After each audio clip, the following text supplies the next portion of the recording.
Joe Rogan Podcast. Check it out. The Joe Rogan Experience. Train by day, Joe Rogan Podcast by night, all day. Jim Breuer. What's up, baby? How are you? It's good to see you, man. Good to see you too, my you friend. look all happy and refreshed. Well, I was on vacation. Yeah. So I went to the British Virgin Islands for 10 days. Just chilled. Went to the beach, did some fishing. Wonderful time. Just relaxing. Just relaxing. Do you scuba? Wonderful.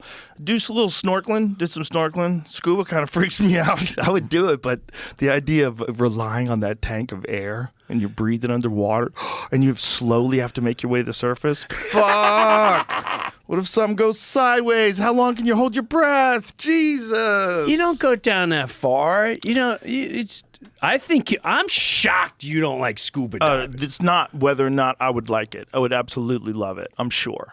It's a whole different. Everybody I know that's done it loves it. It's a whole world. See, I'm more freaked out by what you do. If you go snorkeling and you're smacking your feet on the water, I think sharks. Oh my God, he's fucking struggling. Yep. I'm gonna get him. That freaks me out more. Totally possible, and happened at a resort where Duncan was staying. It was either the week before Duncan was there or the week after he left. I forget which one it was.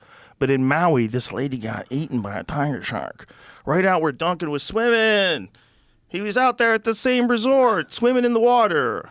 And then during the same time frame, somebody got. They're everywhere. They're everywhere. But yeah, no. I'm not a snorkeling fan, but I'm glad you I believe a woman just got killed recently, or a person got killed recently in Maui. Yeah. Well, I mean, Really? Was it a male? last week a surfer did. Surfer? But also the week before that. Well, that's just 22. Bro, they're out there. Imagine if, like, every year people got killed by werewolves. Would you ever go to the woods when it was a full moon? No. No. Especially at nighttime. No. During the day, I would. I would go during the Would you day. go during the day, I'm not worried. I feel like werewolves ain't gonna mess with you during the day. Yeah, they'll mess with you. You think so? Yeah, they'll follow you until it gets dark. Yeah, wouldn't they be more excited to freak you out? It depends on what kind of a werewolf it is. If it's a dude who knows he's a werewolf and kind of enjoys it, Yeah. that guy would like pick people to turn in front of, like come over your house. You know what I mean? Yes. Like we always assume that the werewolf is this good guy and he gets bit and he's like, shit, I can't believe this. No. And then he turns into this monster. But what if he's a piece of shit? And what if he knows he's going to be a werewolf? And so he's like, he wants to make it easy. So he just becomes your friend and hangs out with you in the house until the moon turns full. So this way he's got you in a closed environment. That's true, and then he can start harvesting your whole damn family. Yeah, it's easy Or he pickings. brings you all in one at a time. Yeah. Your family live here. He's already fucking Bring scouted your the house for dogs. silver bullets. There's no Yes. silver bullets in this house. I'm good. That's cynical, Yeah. but that's a werewolf. Well, that's human beings too, right? If you think No, about you're right. someone's decision, if someone makes a decision to go to war, right? If someone makes a decision to go and think about it, they use propaganda, they'll use a false flag, they'll use misinformation, control of the media, and get a war going that isn't really necessary. And how many people die from that, right? And so they just make this decision. They make this decision knowing that a bunch of people are going to die, that it could be avoided. But if they do it, it's going to be very profitable. And you can justify doing it. And so they do it. That's werewolf shit, right? Isn't that werewolf shit? You know what? That is werewolf shit. Yeah, that's the evil werewolf shit. That's the conniving, Right. manipulative, all knowing exactly what they're doing werewolf. That stuff. Now listen, I think about that a lot. I do think about that a lot, and I go, that is the purest form of evil. It's almost like when we were in school, when we were messing around in school, but on a whole fucked up level. When we were messing around in school and you want two people to fight, you can easily get, dude, that guy calls, he calls your mother a whore. Yeah, easy. So your move's Easy. stupid. No, and then you get these two to fight. These guys are doing it on a fucked up level. But here's what's weirder. Even though you tell people that and you explain that, they still won't react to it, but they'll react to like, we got the gun law. Uh-huh. And you know what? It's my body. It's my choice. Yeah. They'll lose their mind like that, which I'm not debating, but it's amazing how much energy and how much planning will go into that, but when you realize werewolves, I like the term werewolf. Yeah, werewolves. Werewolves that sit and plot and think out how they're going to murder Yeah. millions, and then not only murder, but then like Steal the resources. steal and then take over Yeah. and demonize. And put little puppet dictators in These guys place. deserved it. You know, they'll Look at the way they wear their sheets. they'll take out democratically elected officials and they replace them with dictators that they support. Right. Dude, I went to you know what it felt? Listen, this freaked me out. This freaked me out a little bit. So, I would do this bit with fucking Muammar Gaddafi, right? Muammar Gaddafi, and it was true. It did this fake bomb thing, and everyone always say, Muammar Gaddafi, blah blah. And then I found out because you remember growing up that whole thing with Libya. Yeah. You were like, Muammar Gaddafi's fucking, he's a werewolf. We gotta kill him. He shot 6 missiles at a U.S. plane, and we fucking bombed him. And then Clinton came in, killed him, took him out, right? Well, it was during the Obama administration, wasn't it, that he got killed? I believe it was when Hillary Clinton was Secretary of State that they overthrew Libya. Is that the case? Jamie's gonna Google it. So I see. But there was like there's always some financial shit to these things. It's always like trying to get off the U.S. dollar or someone does something crafty. Well, check this out. So, I see Farrakhan. White people meet like, goddamn devil, black guy hates white people. Whatever. They can't. They already write him off. Right. But I'm listening to him, and he starts talking about why they killed Muammar Gaddafi, and. I'm dumb as a rock. I think you know that by now. Basically, he was saying, we're not going to need the banking system. We're not going to need your system, your dollar. We got our own. Everyone here educated. No homeless people. We pay for everything. We pay for medical. We share revenue. And we're going to start uniting the whole continent. I was like, what? He goes, that's why they killed him. And he goes on and on and on. Dude, on my life. So last year, I went to Tanzania, right? And, I'm talking to the people there, and I just start going, hey, it was me. You know Vinny Brand? Yeah. I was with Vinny Brand.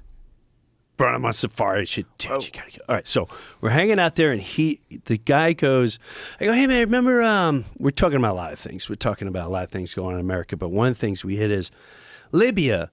Muammar Gaddafi, what'd you think of Muammar Gaddafi? And all of them, they were like, oh, yeah, great African, great African, great African. I'm like, really? Well, we were told he was like this monster, this terrorist. Like we bombed him. We were like cheering that we bombed him. And they were, no. I said, why was he so good? He goes, he was good to all the Africans. He gave us education. He gave us water. He gave us all our needs. And if we couldn't get it here and we went somewhere else, we'd do it for him. He's very good for Africa. I said, what happened since he left on my kids' lives? This guy goes, Libya, worst sex trafficking. The worst. Sex trafficking. So that fucked me. So now think about that. We demonized this place, and we were told one thing. I'm not saying that's not what it was. What I'm saying is, like, what really happened? Well, the first of all, the state collapsed, and when the state collapses, criminals take over. And one of the things that you saw in Libya at one point in time, although I did get some messages through a friend of mine that some Libyan people wanted me to know that Libya, the cities in Libya, have recovered. They're not like as crazy as they were. That might be national pride that they're saying this. I don't know. I don't know what the story is. Maybe they're much better. Maybe they're judging it on a scale or whatever it was. But there was YouTube videos of open air slavery. So you'd watch people bid on people, and you could watch it on YouTube. And that was in Libya. That was after they killed Gaddafi. Did you ever see the video footage of them killing him? No. Oh, you have to see it. Dude. When the rebels grab hold of Gaddafi and they realize they have him, and he realizes that they have him, and there's high resolution cameras now because this was like 2012, I believe. Somebody was somewhere around then. It was the end of 2011. Yeah. 2011. You could get like high resolution cameras. And so they're filming this guy who was a dictator for years, and they finally have captured him. And who knows who's funding them? How do they get the Nobody money? How do they get the knows. guns? Who knows? I'm not exactly sure what the conflict is, but I'm Right. just saying the video of him getting killed is fucking terrifying. Because there's a look in his face where he knows there's no way out of this. He's trying to figure out a way out of this, and Right. he knows there's no way out of this. And one guy takes a bayonet, like a big long knife, and shoves it up his ass. Just shoves it right up his ass while he's standing there, and he barely reacts. He barely reacts. He's in such shock that he barely reacts to a knife getting shoved up his ass. Dude, I remember one time you said you were talking about chimpanzees. Like it was really funny, but you go, dude, we're just chimpanzees that learn how to talk and lie. You said something like that. It was really fucking funny. I said they learn how to talk and lie? No, that like we're chimpanzees. Oh, who learned how to talk and lie. Yeah. Now I could be, but the point of that was it really makes it, because we think we're so far advanced. We're much smarter than anything. Yeah. We're so much better. We're better beings. We're better souls. We are. We really are. We have the capability. No, we really are. We're way better than chimps. Listen, man, if chimps had nuclear weapons, it would have been over a long time ago. No, you weren't. Yeah, fair They enough. would have thought about the future. Fuck the future. Let's nuke these cunts. They would have just nuked everybody. Chimps are so ruthless. They're right. so ruthless, man. They don't give a fuck about you. They have no bad feelings. They don't have any like remorse for fucking people up. They would be the worst. But We're way, way, way, way better. We're just not good enough yet. sorry. I was just gonna say that we're way better than we used to be. We're way better than cave people. We're way better than people from the 70s. And we have to embrace the fact that like we're getting better at life. That human beings are getting better at all these things. It's just hard. And the amount of chaos that's going on constantly now is like unprecedented because you don't know what the fuck is true or not. We're somehow or another, you and I, Jim Breuer and Joe Rogan, two guys who've known each other, we're friends for 35 years. Somehow or another, we have an investment in some fucking war that's happening in Russia and Ukraine, and we have to have a side. We have to pick. We have to figure out what's true and what's not. We have to wade through all the how much money? We have to go what? How much money? There's no way that you know where all that money's going. There's no way. Well, none of that. It's like, there's so much money. How crazy do you have to be at this point in your life? Where, like, is there anyone walking down the street going, we really gotta fucking stop Russia from killing we gotta... Like, who the fuck is still thinking that way? It's mind-boggling to me. Well, we can't be the policeman of the world, but we should do what we can to stop people that are doing something that's horrific. But we also shouldn't be involved in things that are violating agreements where we're like pushing arms closer and closer to Russia's border. Like all these things are true. So there's like all these things are true simultaneously, and everybody wants only one side to be true. Yeah. That's all Right. they want. They want their position to be correct. And it's not. No, that Russia thing is messy. Of course, it's horrible that Russia attacked Ukraine, but also it's kind of fucked that NATO kept fucking with these guys and trying to bring them in and moving arms closer to Always Russia. says like, hey man, I get you guys got your little toys and stuff. Just do me a favor. Let's have an agreement. Don't go past here, right? yeah, You guys promise? We'll shake on it. yeah, You want to one's- sign? Let's sign. And then a month later, they're like, dude, why are you moving I thought we agreed. We're Werewolves. Werewolves. Werewolves. Now, you just said we're not that far off from monkeys. And then 10 minutes before that, you talked about the guy shoving a fucking... Yeah. You know what Dude, chimps would have that's done to him? barbaric. Chimps would have been way worse. Chimps would have gone fingers first. Just start chopping off fingers. They would have bit his dick off. No, you're right. They would have Chimps been would a have. stick They in would have been more work. The knife up the asshole is probably the best way for that guy to go. Well, I think we're still way better than what we used to be. We're way better than lower primates. What I think is we're in the process of reaching another level. And I think it's very messy and very complicated. And that's where all this AI comes in, and that's where the internet comes in, that's where social media comes in, that's where all this outrage culture comes in. It comes in from an unprecedented amount of opinions. And so there's so much that's fucking up the noise from the actual data, because there's so many human beings that can talk simultaneously now. And the ones who want to talk the most generally are the fucking dumbest. Right? They're the ones that have the time to be spewing shit out on social media all day because they're distracting themselves from whatever they really should be doing with their life. That's like, it's a psychological thing. The type of person that gets completely addicted to arguing with people on Twitter all day. Oh, God. That person is for sure distracting themselves from something they should have been doing. And you're arguing against something you don't even know who they are. You don't know how old they are. And you don't know how they're dressed. So many of them. And they're the primary users of these angry, aggressive social media platforms. And so you get a distorted perception of what's happening with human beings. But it's colliding with people that are pushing back against that. Yeah. It's colliding with people that are opening their eyes to the amount of corruption, the amount of bullshit, the amount of lies you're being told, the amount of money that's being made by these fucking people that are supposed to be making $170,000 a year. It's just slavery. It's different forms of slavery. I don't know if it's control. In my opinion, it's control. It's control. It's human beings controlling human beings, and they can do it by tricking you. And they can trick you into thinking they're with you. They're with trans kids, and they're woke, and they're this and that. Right. I'm telling you, they're werewolves. That's a trick to get you to come fucking to hang out in the cafeteria until the moon comes up. Well, That's what what that do? is. In the movies, where they do the werewolves? In the movies. Well, they always How do we get rid of werewolves, though? They shoot them with silver bullets. Except American Werewolf in London, I think they just use regular bullets, which makes more sense. Because why should you need a silver bullet? I mean, what are we doing here? Yeah, we don't need some, but they are. We've clarified they are werewolves. There's a kind of thing that's different than you. Okay, if you're an architect and you're listening to this, you really love NPR and you drive an electric car. I bet you're a good guy. You probably have low T, but they can fix that now.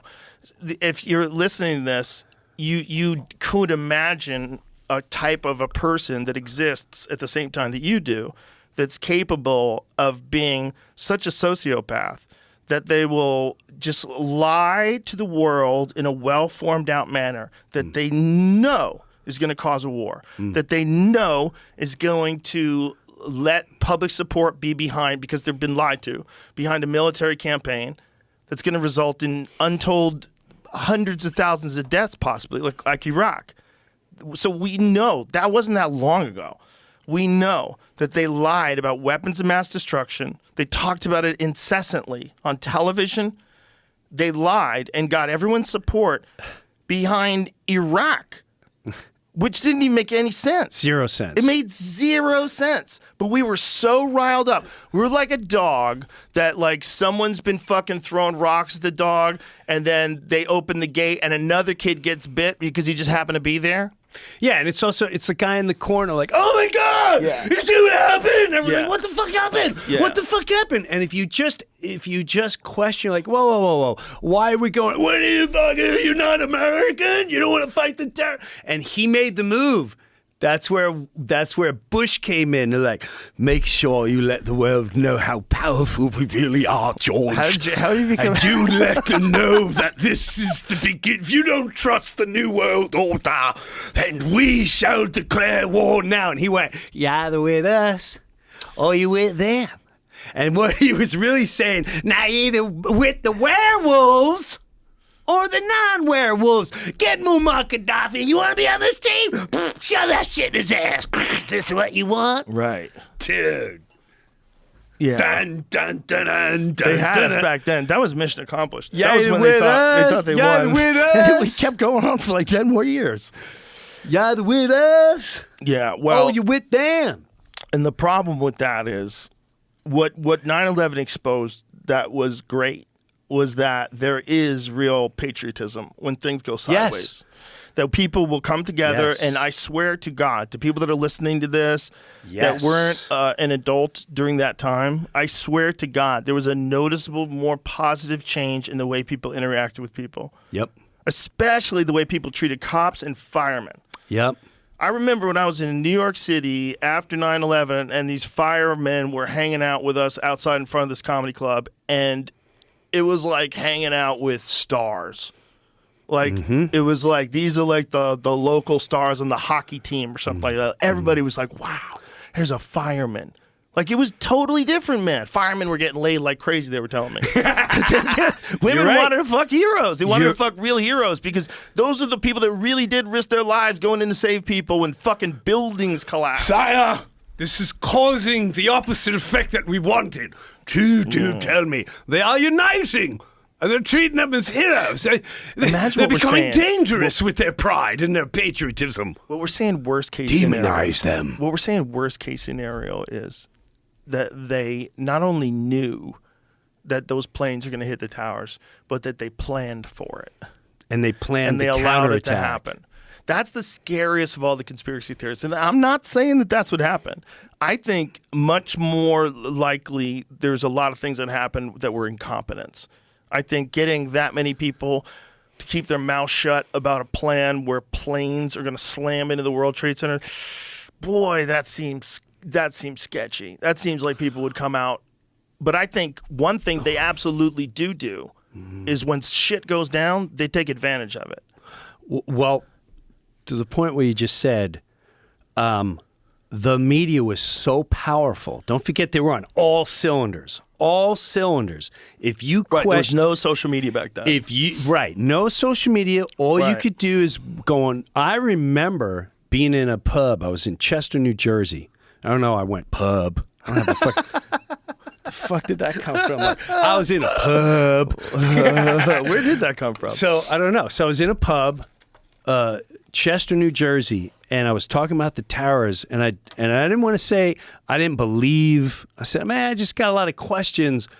You don't think it was weird? They just pancake straight down. I thought that was a miracle. And then the second one, I'm like, wait a minute, this is, and the reaction from that person was, what are you fucking one of those anti-American? Like he wanted to kill me. So what I'm saying is, you couldn't question anything at that time. If you dared question, People would they attack immediately you. have Yeah. you. Even if you had a the point. most popular newscasters that people love today because they're on certain sides, they were selling it hard. And to me, I never forgot that. They were selling death. They were selling murder. They were selling war.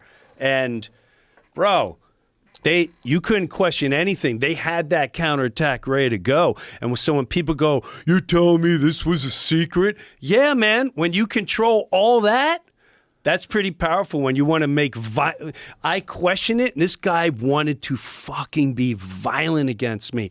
And I was just like, It's crazy to You be don't think violent. it's weird? It's crazy to be violent about an opinion like that because it's not an offensive opinion. It's not an offensive. First of all, it's slightly ignorant, right? Because the thing about Tower 1 and Tower 2 specifically is they didn't fall like a controlled demolition at all. They fell like a building that was collapsing. But Tower 7 fell like a building into its base. That one's extraordinary. And that one absolutely looks like a controlled demolition. I am not saying it's a controlled demolition. No.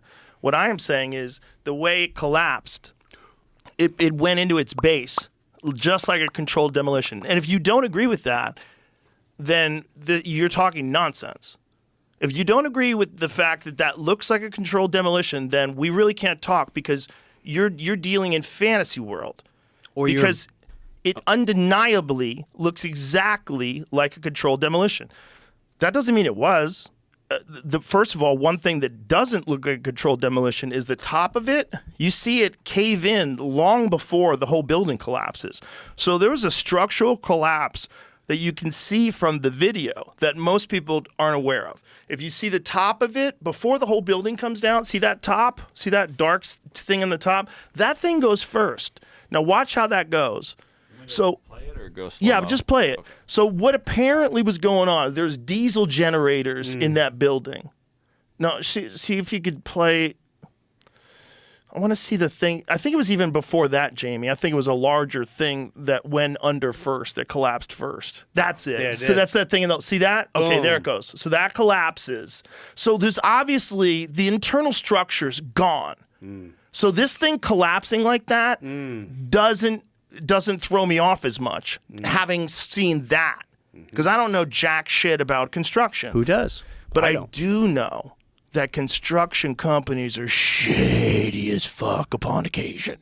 And if you're supposed to use X, but you can use W, it's gonna be fine. These fucking structural engineers, they all want extra thick steel. We're good with this. We got 5 rivets instead of 6. Who needs permits? And then you're saving millions and millions of dollars. Look, man, I lived in Boston during the time of the Big Dig. Do you remember the Big Dig? What is the big dig?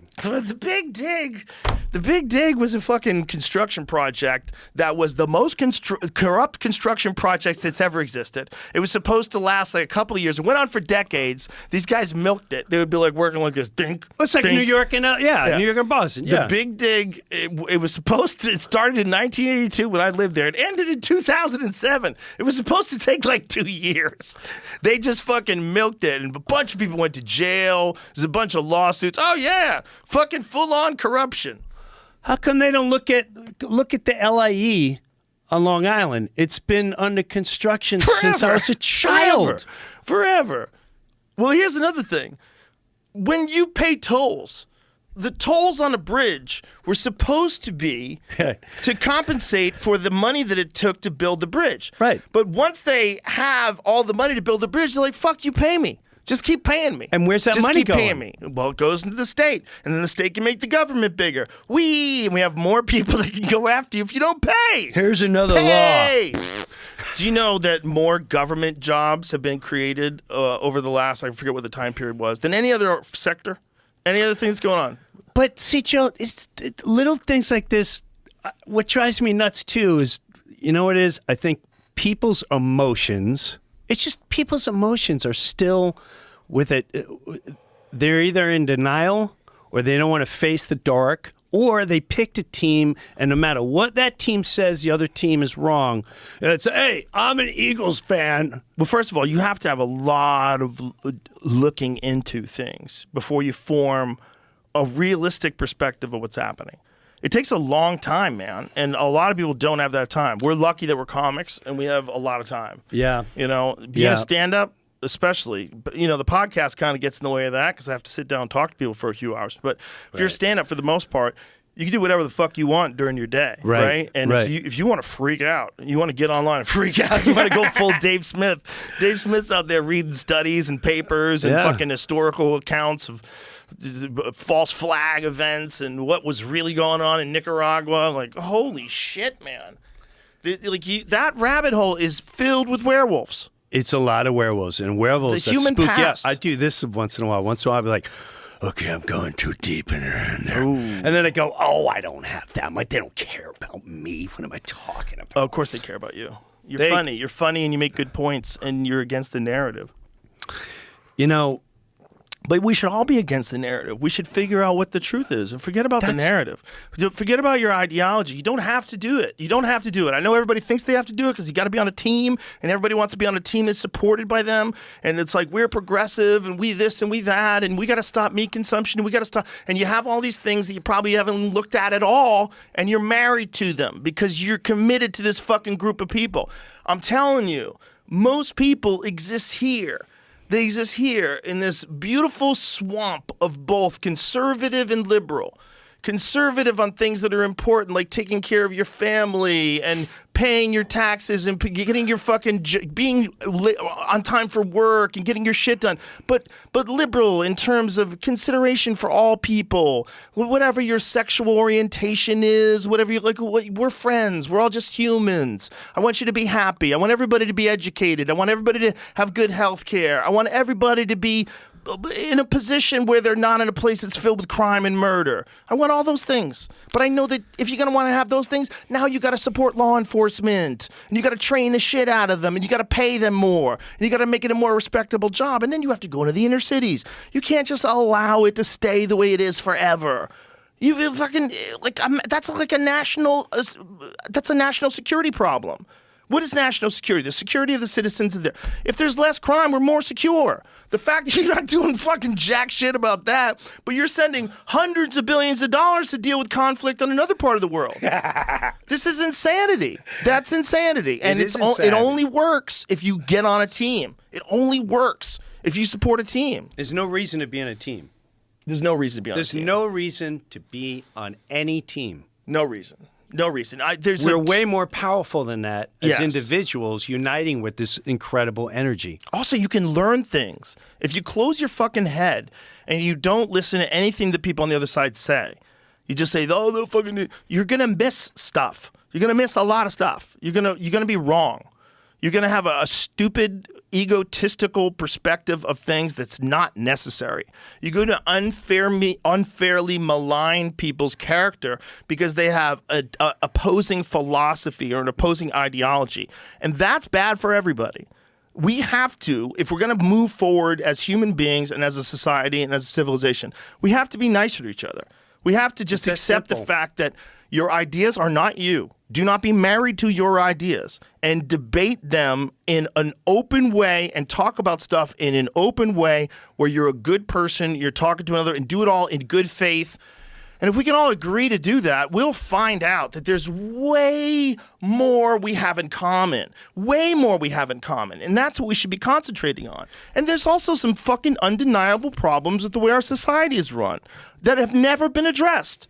In terms of crime and inner city problems and infrastructure, there's corruption, at least in the form of incompetence. And this is the thing that happens when you get government bigger and bigger and bigger. And I hate to sound like a fucking libertarian, but if you get government You're bigger just and bigger, talking honesty. it's a business. And if it's a business that doesn't have any competition, you can't even hire the public sector to compete and do a better job of all those things. All those things have to be taken care of by the government. Are we fucking sure? Because in every other sector of life, That's right. when you allow people to compete, whether it is with art or with, with fucking construction, whether it's surgeons, the best ones are the ones that people want to go to. And and it forces people to get better at everything. And you have a much more efficient system. I mean, look, imagine if there was businesses out there that they failed their audit 6 years in a row. Right. Just money was just missing. Sorry, money's missing. Don't know what happened. $1,000. And we just accept it. Hey, those guys over at Kellogg's, the fucking cereals everywhere. They don't know what's going on. Yeah, some money's missing here and there. Whatever. It's fucking cereal. Hey, climate change. Climate change. How much did we give them this year? $3 trillion? What'd you come up with? We're going to have an ice age. So they fucked up. Couple trillion. Let's give them another trillion. Let them figure it out for the next 10 years. Randall Carlson scared the shit out of me when he was talking to me about climate change. What'd he say? He said, because it was really funny because I had a friend of mine who reached out to me. And she said, "Did you have a climate denier on your podcast?" I said, "No, I did not have a climate change denier." He's an expert. A trained word, He's by the an way. expert in asteroidal impacts and the Younger Dryas impact theory, which is the impact theory that ended civilization allegedly. The theory is that it did. But the point is, he was telling me that we've had periods of global warming all throughout the history of the Earth. The real fear, he said, is the periods of global cooling. He said global cooling should terrify you. And he was explaining to me the amount of carbon that is in the atmosphere and that it's a very delicate balance. And that when the amount of carbon dips below a certain number, life can't survive. There's no plant life. So the plant life can't survive, then the animals can't survive. And we've gotten close to that in the past without any human intervention. We've also gotten close to the point where during the Ice Age, there was so little oxygen on Earth. The atmosphere was different. It was getting to the point where it was almost, if it got a certain amount colder, it would not be able to support life. Okay. On the planet. But that's the scary one. The scary one is the Ice Ages, kids. That's the scary. The scary one is not, you got to move north. The scary one is there is no north to move to. Because everything's frozen. Yeah, but we're all here on borrowed time. That's true, too. So who are we to say who's to prevent that? If it happened before we existed as humans, it's going to happen no matter what. So what are you going to prepare? You spend your whole life preparing for something you don't know it's A, ever going to happen, B, completely out of any human's control.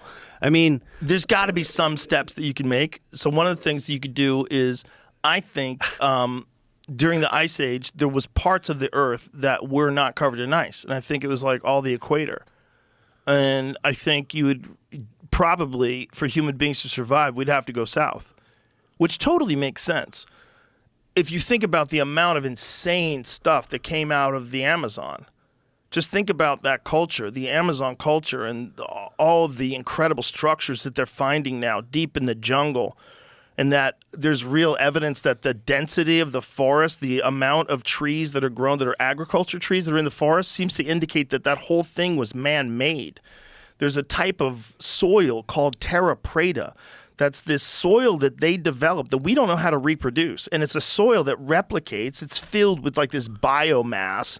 And it's like this incredibly rich soil that has like this certain ratio of carbon. And they made it. These people thousands and thousands of years ago made it, and it supports the life of the Amazon. Like, that whole fucking place is wild, man. I know. And that, you think about it, when everything was frozen up here, like there was a fucking mile-high sheet of ice over most of North America up until like 10,000, 11,000 years ago. So when all that stuff was like that down there, they were chilling. Down there, they didn't have that problem. There was like regular temperature for them.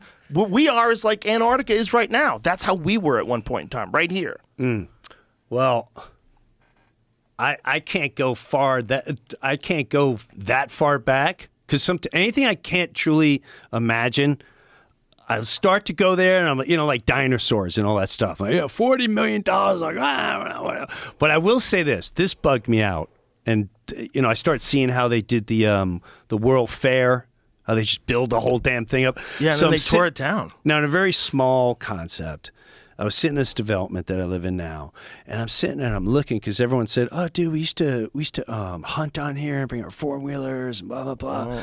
And then I started just realizing this entire community. There's like 1,000 houses, the palm trees and the grass and blah blah blah, and it was all just created like a movie set. Yep. Just completely created. And as crazy as, and there's armadillos, as crazy as that sounds, they're like, oh, so what? I always go, well, if you can do that, why couldn't you do it 10 to 1,000 times bigger? And how long have you been doing that? How long? Dude, it started, and I'm just sitting on a bench. I was going far out there, but yeah. Well, that's what the it's people simple that want if you really think about that's it. the people want to eliminate half the population are thinking. They're thinking, oh, there's too many people. Werewolves? The werewolves. Yeah, there's a lot of people they're elitists as well. There's a lot of elitists that have this perspective that we need to lessen the population, including like brilliant people, like that woman, the woman who works with the apes.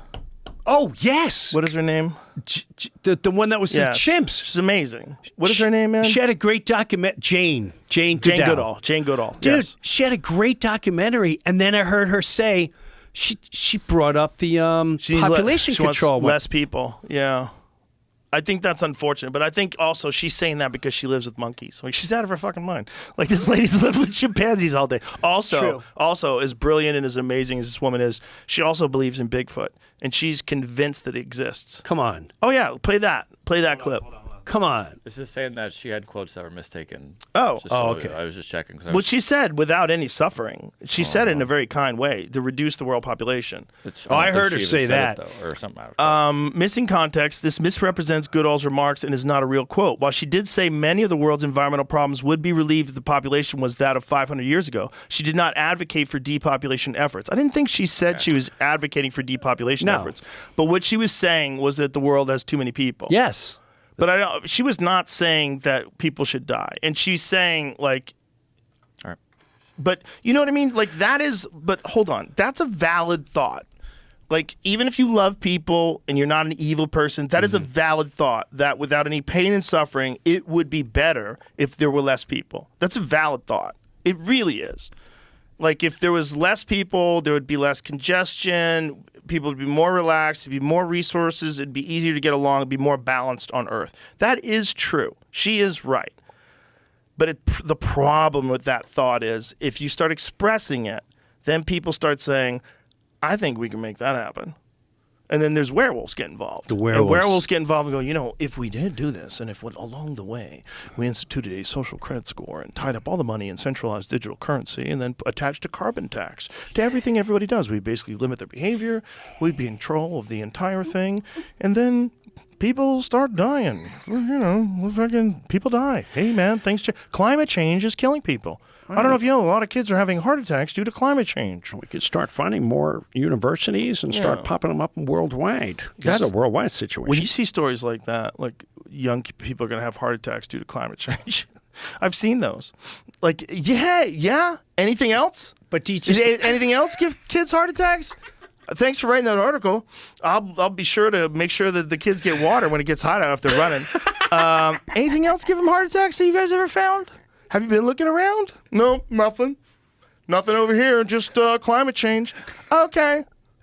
So, what is the uptick in the amount of kids having heart attacks? And is it corresponding to a certain temperature rise? It seems like that would be like scientifically, you could measure that. If there was an uptick and the temperature raised 1% and we saw a 10% increase in heart attacks amongst 18-year-olds. Which is happening, right?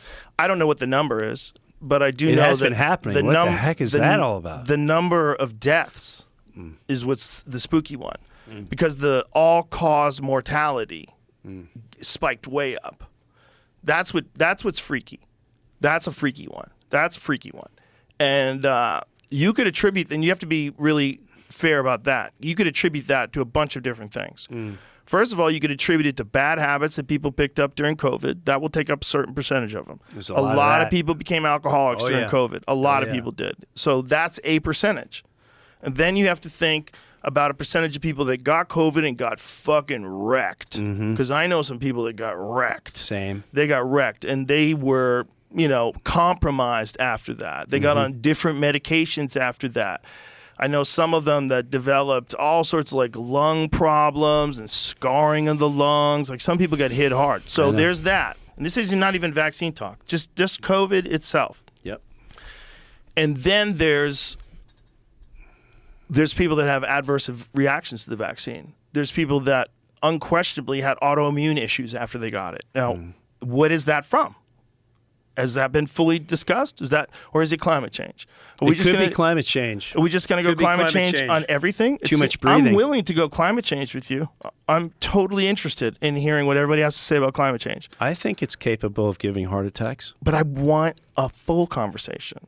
And if there's a part of if you're looking at all the variables and there's one that you're ignoring specifically, one that's a novel medical intervention, never been tried before, and it was done to hundreds of millions of people, you won't look at that one? That's a fair assessment. Yeah, I mean, you're putting it out there. I think all humans should do that.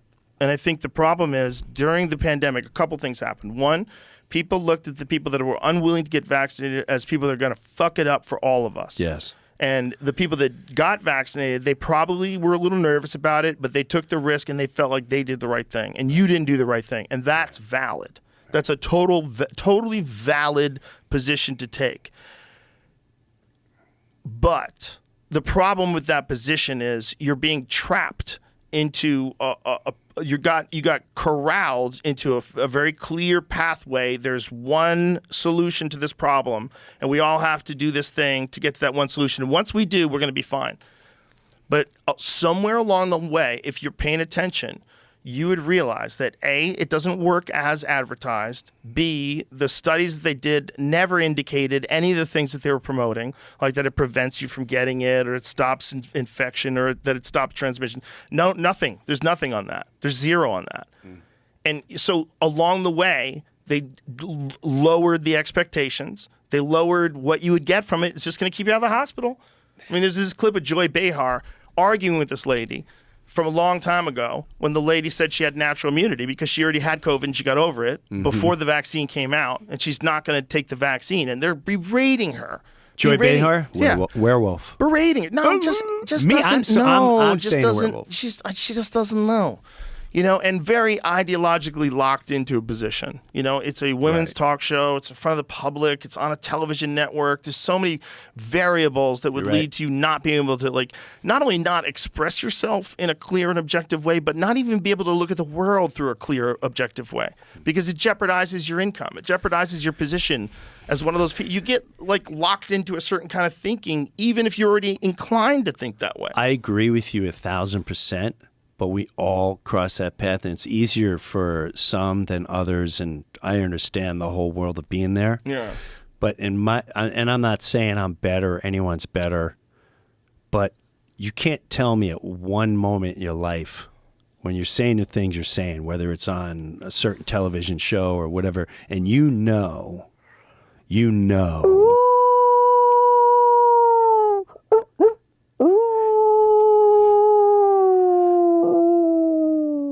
Do you still want to be able to call that restaurant when it's busy season? And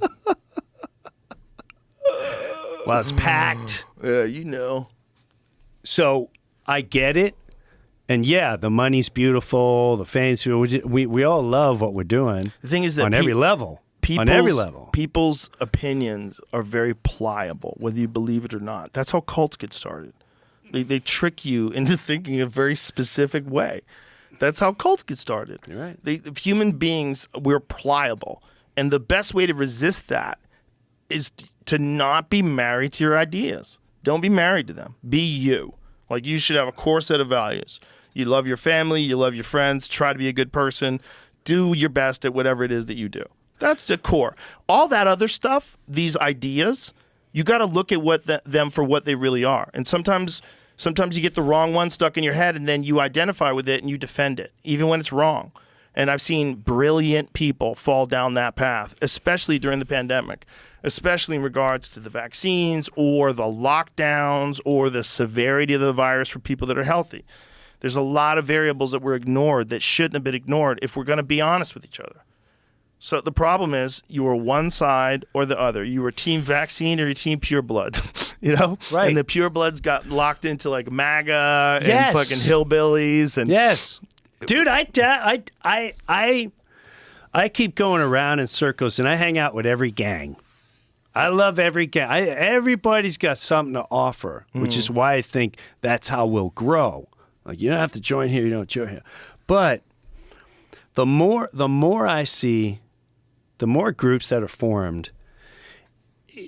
I remember being a kid. You know what the greatest time was? And my mom and dad were both working. I'd be in the kitchen like a little kid, and I remember Mary's this lady watching me, and all the neighbors would come over, and this one's talking about divorce. I don't know what they were talking about, and this one had whatever, and everyone would get together, and they'd have cake, and they'd help each other, and they'd give advice. Years ago, therapists would call friends and family and look after each other. You didn't have people. Well, you had people in nursing homes, but I remember going over my friend's house. Listen, we go to the house. My grandma's in the basement. She dribbles and talks weird shit, and it's she had dementia. Yeah. But that's what we've lost. What for me, what COVID did was it was the way the werewolves. I say it's the werewolves. The werewolves went. This is how we really rip the families apart. And because everybody has fear in them.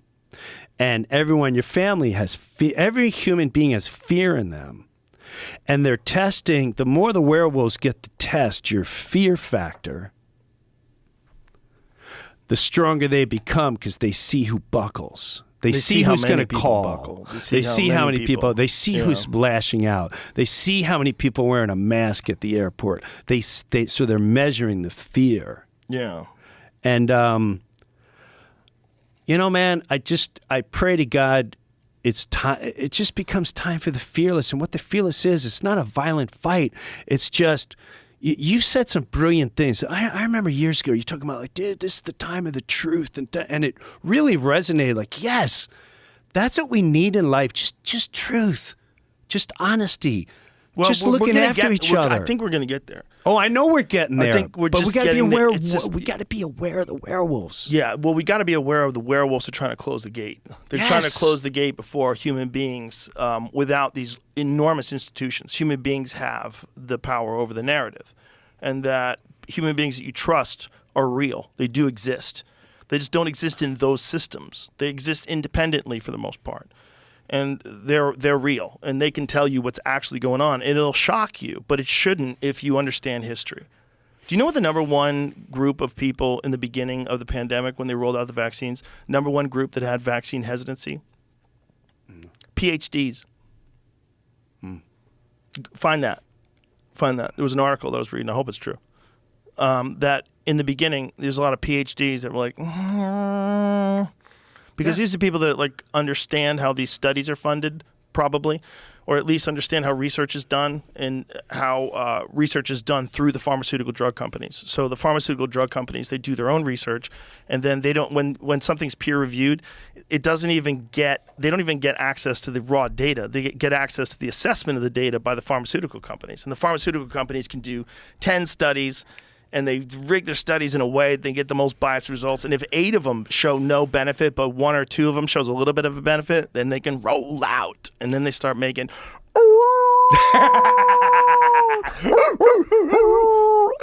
So I think PhDs were very aware of that system. And aware of also if you understand human psychology, you're aware of what happens to people in a time of great angst and pressure, that they panic, and in every horror movie you see this, people fall apart.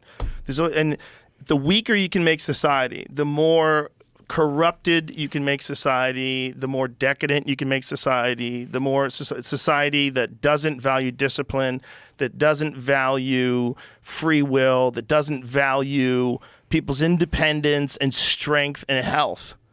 Well, then you'll be able to find more suckers when the shit goes sideways. You're going to get more pussies. You're going to get more people that are willing to sell out their neighbors because they were having a party and they weren't socially distancing. You get a lot of fucking suckers because it's too easy to live today. And it's too easy to develop into a fully formed adult that is made out of mush. Not just mush with your body, but mush with your mind, mush with your opinions, mush with your will to get things done, your will to work, your discipline to get up and get things done. Those aren't frivolous things. Those aren't things that you should ever equate to toxic masculinity or toxic feminine energy. No, those are powerful human traits, and you've been tricked. You've been tricked into thinking that weakness is a virtue. It's not. Kindness is a virtue. And kindness through strength is the most honest kindness. When Francis Ngannou's being nice to you, it's because he wants to be nice to you. You know what I'm saying? Yes. When he's kind, it's real kindness. They found 23.9% of the people who said they hold PhD degrees express hesitancy, the highest rate amongst the various levels of education. So the brightest people were like, yeah. But think about what you said before, like where The View or whoever was saying points. In due defense, this is a very addictive system they created, that the werewolves created, and that it starts when we're young. So not a whole lot of people have time to break out of that, in my opinion. Also, the people watch them are all boomers, and they grew up with all their information on the newspapers or on television. You know what I call it? Someone taught me this. Hold on a second. What does it say? Sorry. A sensitivity analysis found some people answered in the extreme ends of the demographic categories to throw off some of the numbers. King said it appeared to be a concerted effort that did make the hesitancy prevalence in the PhD group look higher than it really is. So what kind of concerted effort would it be? Are they saying that they asked them in a way that was deceptive? If they either expressed hesitancy or they didn't. It was an early study in 2021 that, there wasn't a lot of studies going on yet. Well, I'll tell you how you could get a study like that. This is how you do it. You do it while Trump's president. if you did that shit while Trump's president, you know how many people were hesitant, including Kamala Harris, Joe Biden, everyone. They were all saying, who's going to take it? They're all saying, who's going to take it? That's they right. were all saying Every single that. one of them. See if you can find a video of that. I remember Cuomo going, why would you take that? I wouldn't trust the government. The Trump, you're This going to guy? take the Trump vaccine? Yeah. Trump's in a Harris. fucking This lab guy. coat. This Imagine. devil Trump's of got a human fucking, being. he's got a hairnet on and a fucking lab coat, and he's fixing up vaccines. And maybe we could have hydrochloroquine. Don't kill anyone related to hydrochloroquine. Well, there was a recent study that they just released that said that as many as 17,000 people worldwide died of hydroxychloroquine. So I asked Robert Kennedy Jr. about this, and what he sent me the actual study, and he sent me what the results were, and here's what was wrong with them. First of all, they administered it to people that were already in the hospital for COVID. You're supposed to give it to people within the first 10 to 14 days. That's when it's effective. After that, it's not effective. After the infections reach a certain level. Second of all, there is a level that you would give these people, and this was far above that level, and they were giving it to people who were already dying. He was like, they're essentially overdosing them while they're already dying with hydroxychloroquine, and said this contributed to 17,000 deaths. Like, okay, maybe it did. Maybe people actually did do that, and maybe they did that out of ignorance. Maybe they did that because a protocol wasn't established. Maybe they did that because they were just wrong. But also, how many people would have been saved if they used it? If you looked into that, you can't ignore that. Hydroxychloroquine is a widely used medication that's been used for malaria forever, for a long-ass time. It became political, which is insane because it's a drug. And a lot of times, drugs have an initial reason why they created them, and then they find that it works with something else, and it works even better with something else. Yes. That happens by accident all the time. But the fact that they couldn't have it happen with hydroxychloroquine or ivermectin is just, that should tell you what's going on, especially with ivermectin, because it had surpassed the amount of time, so you could just get it generic. So no one had a patent on it. So it's very cheap. Two things that I would tell people, like, just your example. If it's such a bit, well, before we even get to that, people still trust 100% just because you say you're a PhD and it's on television. Now, that whole scenario is very much like 9/11, meaning, and even within their own department. So if PhDs and in their whole thing, people were afraid to lose their jobs. So like, this is what the answer is when they ask the question. Otherwise, we'll take your license away. You like Dude, having that reservation, that Dr. thing Clancy? that we do, this appeal to authority, is valid in certain ways. So if I was going to ask an astrophysicist questions, and I had a choice of either asking Jamie or Neil deGrasse Tyson, I'm going to go with Neil deGrasse Tyson. Hold on. Jamie, without Google. Without Google. I'm just fucking kidding. Without Google. Well, hold on. You know what I'm saying? Let's test it. Well, yes. Yeah, well, listen, man, he knows things. go on Jeopardy. He's a fucking legitimate expert. So here's my point. Yeah. There's PhDs are like comics. There's comics like you that I love and I love to talk to, and there's comics that I see where I go the other way. I'm like, let me get the fuck out of here before a conversation starts up that I don't want to have. You know what I'm saying? Yes. There's guys that are boring. Yes. They're annoying. Yes. They don't connect with you. Yes. All they're thinking about is what can they get. You know those guys? Yes. And when you're around them, it's always about them. Yes. They're frustrating. I don't like talking to those kind of dudes. They frustrate me. They work bits out on you. Oh, they frustrate me. I don't mind if a guy works out a bit on me. If he goes, I got a bit. I love that kind of shit. Tony and I do that all the time. Tony's always bringing up bits with me. No. Bringing up bits is one thing. Yeah, we're trying to, like, we do that in the fucking green room all the time. Yeah. That's not what my problem is. My problem is they're not really there. Some dudes are not there. Right. Like when they're talking to you, they're not. You don't know them. We don't smile together. You don't give me a hug. There's something missing. We're not connecting. You know? Maybe they're not there. I think that's the same with PhDs. I think there's PhDs that are guys, you know, that are absolutely dedicated to finding out what the data shows and what the facts are. And a lot of those guys, if they've fallen out of that narrative, they get fucking demonized. They get demonized quick. People underestimate the power of length that any human will go, no matter how educated they are, no matter what they know is right or wrong. They underestimate literally the power of money and who's making money at the end of the day and how much money could buy as far as an agenda, how much money can buy as far as lying. Yeah. I'm not saying No, lying to definitely hundreds lie. of millions of people because they're making billions of dollars on your fear, on the thought, knowing that you're not even going to question. If you do question, we're going to come at you so that you'll be fearing. There was like different layers of fear they hit.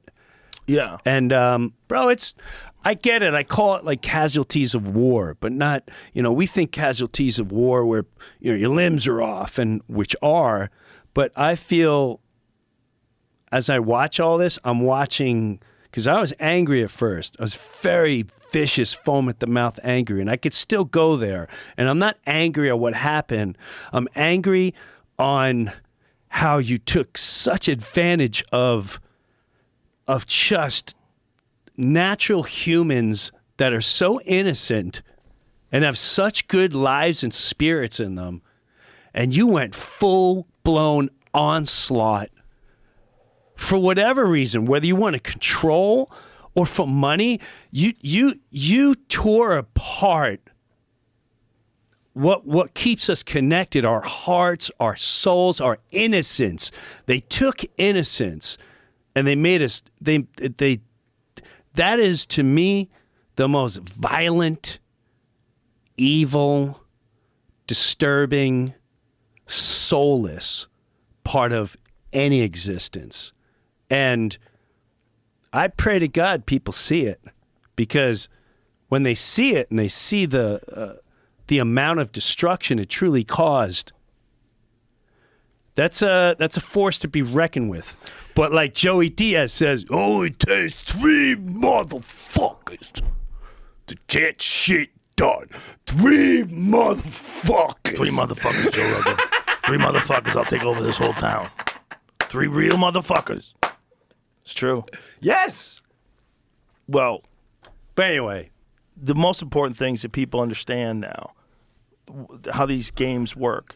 And the only way they work is if we're pitted against each other. Yes. Whether we're pitted against each other with trans sports, don't think that they're not involved with all that stuff, because it's also a polarizing issue. It's a polarizing issue. All of it. When we call about gender affirming care, the way they phrase things and the way they use things, understand that this is a polarizing position that they take because they want to make sure we continue to fight against each other. They want to make sure that we are at each other's throat, and they will manufacture these little crises over and over and over again. Manufacture these little climate change. There's so many people that are out there that tell you, we have to stop climate change or we're all going to die. We need to get an electric car. We're all going to die. And they haven't looked at it at all. You need to stop eating meat or we're all going to die. We're all going to die. Is it possible that they're trying to control the food source? Fuck yes, it is. Yeah. Is that a massive way that you can control human beings, control the food supply? Absolutely it is. Yeah. And when someone starts telling you, hey, you got to kill food because the food is making too much carbon and that's making the earth warm. Okay. Meanwhile, China's building hundreds of coal-powered plants right now. How many coal-powered plants right now are being built in China? Because this is an extraordinary number. We have to understand this when you're talking about ruining people's lives to have a minimal effect on the amount of CO2 that's being put out worldwide, because the amount that's being put out by China and India far surpasses the rest of the world. You're just going to make people starve. You're going to put people in dire poverty and make nary an impact on that problem. I'm not saying you should ignore that problem, but I'm saying you should look at all the ways to fix that problem, and none of them should involve people starving. So China, look at the amount. 1,142 operational coal mines, more than anyone on Earth. India has 282. The United States has 210. Well, the United States, you want to do something really good instead of fucking killing cows? Change to nuclear power. Change to nuclear power and do it with new nuclear powered plants that have a bunch of safeguards set in that they didn't have when they built Fukushima. They didn't have when they built 3 Mile Island. The technology has evolved just like cell phone technology and television technology and computer. Nuclear power plant technology has also evolved, and they can do it safe now. And it's the cleanest form of energy. All of the experts that are unbiased that I have talked to have convinced me of this. It's a fascinating thing because in our mind, we connect nuclear power to destroying the environment, danger, Chernobyl, ruin forever, which is true in those areas. It is absolutely true. It's also true that it doesn't have to be that way. It's also true that they know how to do it better now. It's also true that they have better methods of containing these plants, and they can actually shut them down now.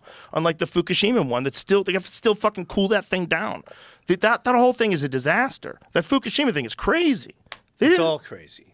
They had a backup generator that got whacked too by the tsunami. So they got nothing. No power, so the fucking thing melts down, and it's going to be like that for 100,000 years. But for that's just that local thing. You got to get the fuck out of that area, and they have to learn and make better power plants. If you think you have a carbon problem, and you have thousands of coal power plants that are just pumping into the actual air that we all breathe, that's way worse, kids. And that can be fixed with nuclear power.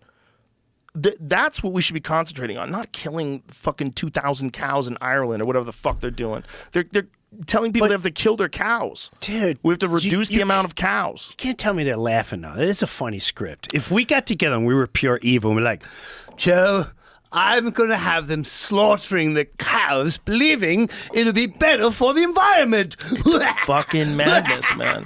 And you're thinking of any people that would crazy. not buy into that, it's the Irish. Don't you guys remember the potato famine? Jesus fucking Christ. You guys have a long history of a horrible famine that I learned about when I was a kid. We all Everybody knew about the Irish potato famine. Look, people can fucking starve to death. That's still true.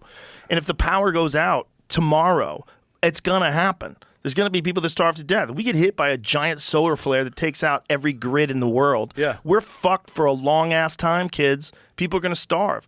And so the idea that you're going to kill cows to slightly reduce the amount of methane that gets produced, it's in the air, instead of looking at regenerative methods that actually take the carbon and sequester it back into the earth, which they've already proved they can do, at least in places like White Oaks pastures. They do that. It's like a negative amount of carbon. Like they use everything to regenerate the ground the same way it's supposed to be in nature. That's not the fucking problem, kids. The problem is coal plants. Coal plants are a bigger fucking problem. See, at the end of the day, I just see it as like they just need to, how do we kill the cows? How do we control food? Ta-da! And It's control, Here's all period, the man. brilliant ways and the powers we have to do, blah, blah, blah. It's just, to me, I control. see it all as hogwash, except for just another way to control Well, you more saw what they were humanity. doing. Was it Denmark where they were taking farmers' farms away? They were destroying farmers because they weren't allowing them to use fertilizer anymore. There's like so much weird shit that goes on where people start trying to control farmers.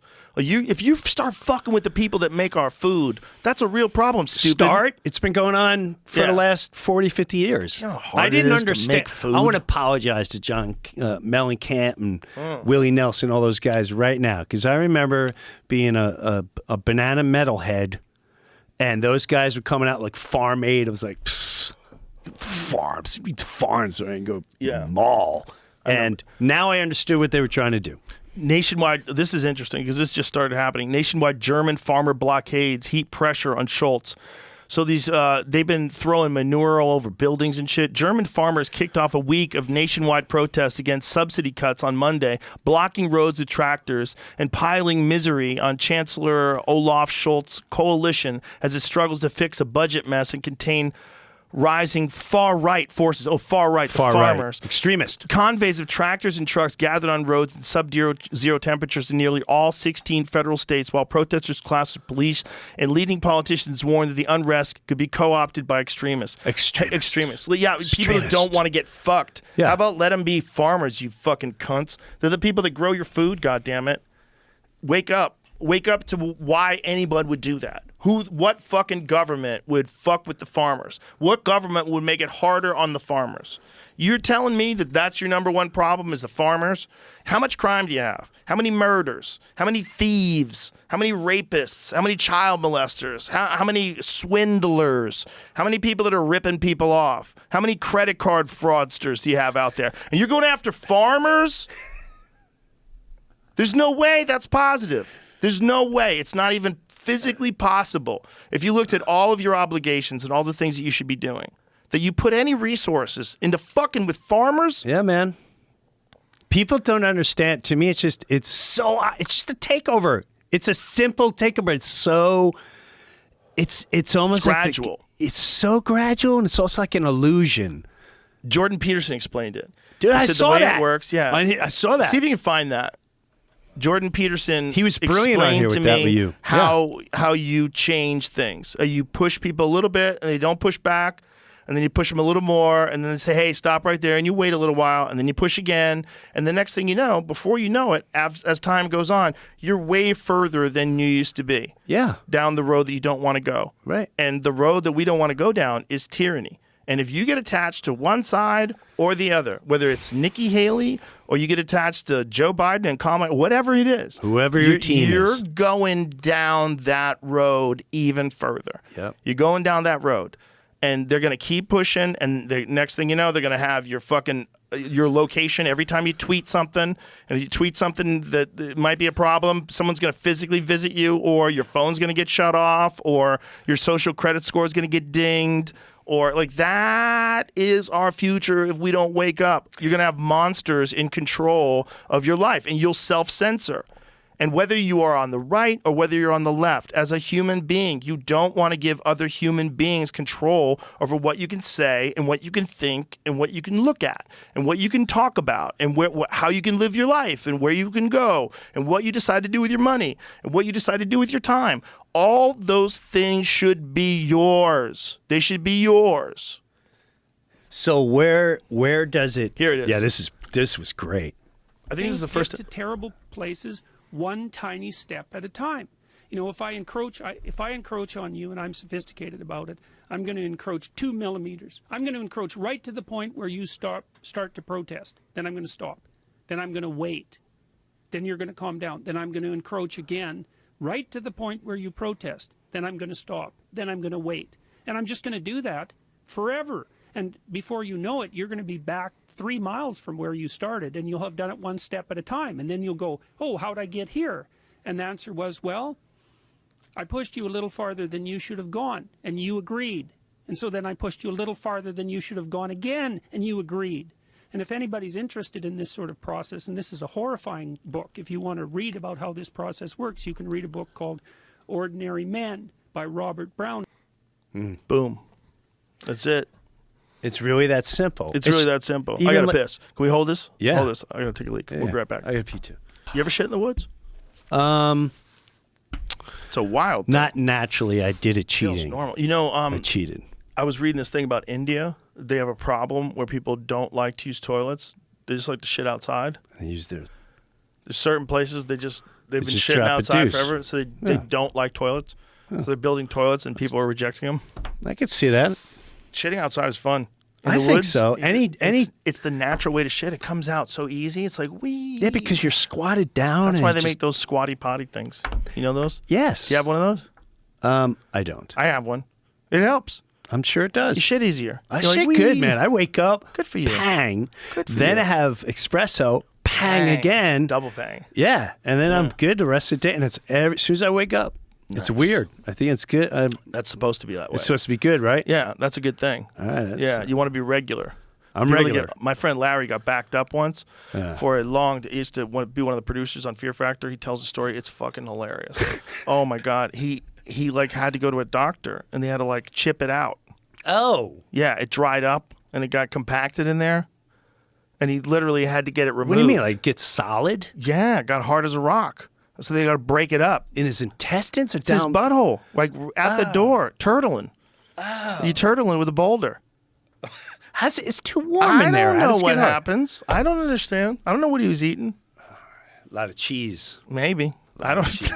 I don't know what happened, but he got That's stuck. some Have you Greek ever heard cheese of right the- there. That's that flaming Greek cheese. The Great Horse Manure Crisis of 1894. What is this? By the late 1800s, large cities all over the world were drowning in horse manure. Oh, makes sense.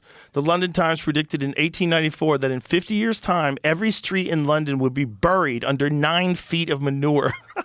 In New York, Makes sense. In New York City, they had at one point 175-foot pile of shit Oh, that my created God. in the range of 16 billion flies. It said Okay. Tell me that didn't cause the plague. No, it did. It 100%. Like, this is what the roads look like. Oh my God, that's insane. That's all horse shit. There's also each horse makes about a gallon of, or sorry, like a liter of piss every day. Oh you my find that's right. God. So the gallons of urine. ammonia smell on the streets. And then what happens when it rains? Oh God, it gets into the water. See, I root for nature. What George Carlin say? Well, that's just people with poor planning. Like That's what I mean. Because when they built these Wild West towns, they're like, okay, put a fucking house there. There's the road, and then next thing you know, it's paved because you have cars now, and then the horses are shitting on the pavement. Yeah. What? Like, what is this? I love when that happens. And they bite people. They bite people. They kick people. Oh, they yeah. hurt little kids all the time. They don't Wouldn't wanna you be if you were a ridden. horse? Yeah, I would do that I'd too. be pissed. And then they would die. A certain amount would die every day, so they had to get like removing dead horses every day from New York City was a whole fucking problem. Drag them off. Where are you going to put them? I'd be pissed if I was a horse. Yeah, Hang they out should in be the pissed. city. You know, there's a sizable amount of wild horses in this country. I've been in the Carolinas and see them. There's a sizable amount in this country, and there's a lot of debate on what to do with them. What's the debate? Well, because if they get out of control and they get overpopulated, the thing is they could, like, certain farmers have land that's their land for grazing for their cattle, and if the horses eat up all the resources, that could be a problem. There was instances of animals cross-contaminating, like brucellosis is a real issue with buffalo. When the buffalo roam onto cattle ranchers' land, they give them brucellosis and the cows start dying off. That's a real issue. So that's one reason to contain them. But it's like every wildlife biologists, when they're objective, they look at a balance of nature. They don't look at it in terms of like, you know, what would the people like to happen? But they look at it like how many mountain lions can exist in this area and how many deer can exist in this area. And if if the mountain lions population exceeds a certain number, what impact does it have on the deer? And then what impact does that have on ranchers and people that lose their pets? Right. And then joggers, because those things are happening next if you don't take it. So that's Sure. how a real wildlife biologist would look at it. So when wildlife biologists look at horses, they go, well, this is a real fucking problem because, first of all, people do not want you shooting horses. Like, that is the one animal that I would never fucking shoot. I can't even imagine shooting, unless I was dying of starvation. The idea of shooting a horses, to me, that's like shooting a golden retriever. That's like, and maybe even more beautiful. Because they're connected with people in a weird way. You ride them, like you're very intimate with that animal. Those animals are amazing pets. Like, and then not just like pet is the wrong word because they're a traveling companion that you feed and ride on. So it is a pet sort of, but when they're well trained and well taken care of, they're amazing animals. They come up to people. I've seen people that have pet horses, and the horse puts their nose in the guy's face, and the guy strokes the horse's head. They have a beautiful, like, intimate relationship. The idea of shooting those things, whew, bro, that's like shooting wild dogs. The only way I'd shoot a wild dog is if it was attacking. Wild pets, like horses in particular, they're like, we know what kind of a relationship you could have with horses. That's like going out and shooting wild people. Like you found wild people, like there's too many wild people. We're Yes. gonna start shooting them. Like what? It's almost like that with people with horses. I know. When I think about that, it's like, see, I always go back to the question of let's take a rancher. Well, did ranchers, and nothing, I'm just saying in general, this whole society, I'm all over the place, I'll get to it. Did ranchers, they ranch for other people or just themselves, most of them? It totally depends on the rancher, right? There's some ranchers that what they do is they lease land, and so like they'll roam their cattle, and then some of them they put them on public land. Like I was hunting in Nevada on public land with my friend Steve Ranella. We were bow hunting mule deer. So we're in this area, and there's cows all over this area. Yeah. And these cows are all privately owned, and so they pay a grazing fee, I guess. I don't know what the fee is. I don't know how that works. I don't even know if they have to pay a fee. I don't know how that works. But the point is, they have the rights to let their animals graze in a specific area, and then when it comes time to harvest them or whatever the fuck they do, they round them all up, and the cowboys come in there. So like real cowboys, guys on horses. Yeah. It's fucking cool to watch. But they're all over the place. So there's those kind of ranchers. And then there's ranchers that have a contained ranch. So there's a lot of these out here in Texas. Yeah. Or like the guys at White Oaks Pastures, where they have a fully contained, managed ecosystem, and they have their cows out there. They roam around. They use the manure. They use the manure for fertilizer. They recycle everything. It all goes back into nature, including the dead bodies of the animals and the things that get harvested, the organs, everything. Everything gets used. So I think I know. I always go, but you can't go back. When did it change, and why did Money. it change? It changed with money. No, but I'm saying, like, say me and you, we're sitting there, and you got your little tribe there, and I got my tribe there, and you're like, hey, man, you go hunting, you come back, I'll make sure I'll get the steak, or whatever. Everyone's helping each other out. You hunt, you gather, and all that. When did... That's what always fascinates me. You gotta even that time. Like, and then we're romanticizing that time. I am romanticizing, was but I don't know. One of the most fucking brutal times. You Opposed ever to watch that now? show? Yes. You ever watch that show, 1883? Yeah, it was brutal. Yeah.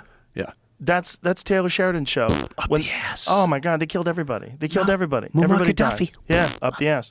But those people brutal. that were trying to make their way across the country, that's brutal. it. That's the knife up the ass. What's more brutal? You should see the video. This is what is more brutal? Oh, they did that, dude. They did that times 100. We've been right brutal here. forever. Forever. Human beings have been brutal forever. Forever. We just don't eat the. We don't chimp it out though. We don't yet. We don't go for the testes. But we don't eat those. But you know, there might be some sickos out there. If the meteor hits, and we go back again, because we've done it before. I guarantee we've done it before. I guarantee you, at least in parts of the world, society has crumbled because of natural disasters and people resorted to barbarism. And I think that's the reason why, if you go further back in history, people were the most ruthless. You know, if people really did exist in a very sophisticated way, which is what I believe, that it did exist somewhere around 11,800 years ago, and then before that. That's what I think. I think particularly in Africa. I think if you look at the structures that exist in Egypt, there's no doubt about it. Some of those are old as fuck, and I don't think it's outside the realm of possibility that they're older than they think they are, especially when you have geologists that are observing these deep water fissures, like Robert Schoch, who's done this work on thousands of years of rainfall, must have created this, which is that pushes it back way to the point where there used to be rain in that area, which was like 9,000 years ago. So now we're in this area. Like, well, how old are these fucking things, man? Well, and I think if something happens and the world falls apart, I think only the monsters live. Only the monsters. Only the most psycho of psychos. Only the most evil dog-eat-dog people, because they're probably cannibalizing. At a certain point in time, I bet people are cannibalizing. At a certain point of starvation, a certain point, if there's like a nuclear winter, if like when those things impact and the fucking sky is covered with volcanic dust for, for 2 years and nothing grows. You ain't got no guns and nothing. Bro, I guarantee people started eating people. I guarantee we are the ancestors of people who ate people. I think so. I would buy that. Dude, the Comanche did it. Well, the Comanche didn't do it as much as some of the other Indians did it. But they would eat each other. They would eat their enemies. They would kill their enemy and eat his heart. They would do wild shit right here, the Nez Perce. Yeah. They would catch people and cook them and eat them in front of their friends. Oh. Yeah, man. Yeah, I mean... They did wild shit. Yeah. And they did it for fun. They did it to torture people. Oh. They would torture people. That's why Native Americans had no concept of surrender. Like, surrender, they're going to torture you and kill you 100%. You got to fight to the death. Yeah, you but can't don't surrender. Would you... I think about this too. Like, would you, if you knew your entire existence was going to come to, if you felt like, you know what, these guys we've seen, they've crushed it everywhere. There's no winning this. We fight to die, or we become them. What are we doing? It's that I always think about that with certain societies, even ours. We've never ever. Well, I can't say that. But have we come a time where you're willing to go, dude, we're not getting out of this one. We're not getting out of this one. So in the meantime, do we start taking out as, doing as much as we can? Like, how do you, I could see that. Well, think about what the Native Americans went through in this country. That's what I'm saying. And their plight was even more dire because we removed their food. We removed the food. We killed the buffalo. Right. So there was no independence anymore. They couldn't exist out there by themselves. Making them sick. Yeah, make them sick and make them starve. Food. Yes. And then when the winter comes and you got no food, what the fuck are you going to do? And then they offer you the reservation. And they did that. They did that in this country. So there's your answer. And the way they treated those people is beyond evil. The way they converted them in those schools, and that's also detailed in 1923, that show. I went to St. Augustine, and there's this fort down there. And as I'm walking through the fort, people, tourists just always walk by and look at all the pictures and the things, like, oh, this fort's cool looking. And on the wall is all these little Native American, little Indian kids, just like traumatized, but in school outfits. And you see, like, the soldiers behind them. And I sat there and watched it and went, bro, can you imagine? Can you imagine how many kids you got? 3. Can you imagine seeing your children, like, completely indifferent, completely hostages for the rest of their life? And they watched their parents get taken out in front, like they watched their mom's throat get slit or raping or burning them while they're alive. And now they're going to, dude, can you imagine? Like seeing that or living that as a child? And now that's what's going to control you the rest of your life? That's heavy, man. And it is also heavy what the government did when they took gullible people and they gave them land where the Comanche were. They let them move in. That's S.C. Gwen's book, The Empire of the Summer Moon. They just let these people build these homesteads, and then one day the Comanche came and just slaughtered everybody. And they kidnapped people. The last Comanche chief was Quanah Parker, and his mother was Cynthia Ann Parker, and his mother was kidnapped when she was 7 years old by the Comanche, and she wound up marrying the Comanche chief, and she had a son. That was Quanah Parker, and he was the last Comanche chief. And then they rescued her when she was in her 30s. Right. And she kept trying to escape, go back to the Comanche. She had become a Comanche, like a full-on Comanche. I just saw that. Did you talk about this recently? I've talked about it many times. I can't stop talking about it. That because that's where we are. That's this spot where we're at right now. If you drive like 10 minutes from here, you'll find like Quanah Parker Road. Yeah, they named the streets after Comanches up here. I have a friend who has a ranch up here. He finds thousands of arrowheads, and I'm not exaggerating. It's nuts how many he finds. He documents them all. Go to J.M. Whitworth's Instagram. It's fucking wild, dude. This guy finds thousands of them. He just sifts through the ground in his property. This is hundreds and hundreds and hundreds of years of the Comanche riding horses, killing deer, living off the land, living right here. I saw a meme, and it was like, it was a native, and he said, we breathe the fresh air, we live in the nature, our food is grown, we have everything at our resources, free water, we love each other, we constantly are, tearing it up all day. They came along and thought they can do something better. Look at this guy's page. He finds something to that. That's one of the ones that he found. Did you find his Instagram, Jamie? Private. Wow, look at that. You did find it? It's private. It's private. So these are just some of the ones that he's posted up. He sent me some. I have one right here. Oh, wow. Yeah, that's legit. Good dude. So when they do that, what do they make? What do they make that out of? Different kinds of rock that they can chip, depending on the place. Some points are like obsidian. Some points are different kinds of stone, flint, whatever they can shape into a point like this. Is amazing craftsmanship involved in this too. And you got to get it kind of in the same size every time, because the whole idea is you're judging, just like when you throw a rock. Like the way they would shoot arrows is, you know how you throw a rock, and after a while, when you're a kid, you know how hard to throw it to hit a specific spot. You know how to aim. That's essentially what you're doing with a bow and arrow. So you have to practice all the time, and you have to have the weight kind of semi-consistent so you know where that arrow's going. Okay. So you know this thing is that far away, and in your mind, I have to aim up here, and the arrow's going to drop down and hit it in the vitals. Because the whole thing of archery is it's an arc. From the time it gets released, it arcs up and then drops down. And the whole idea is try to figure out how far that is and how far it's going to drop.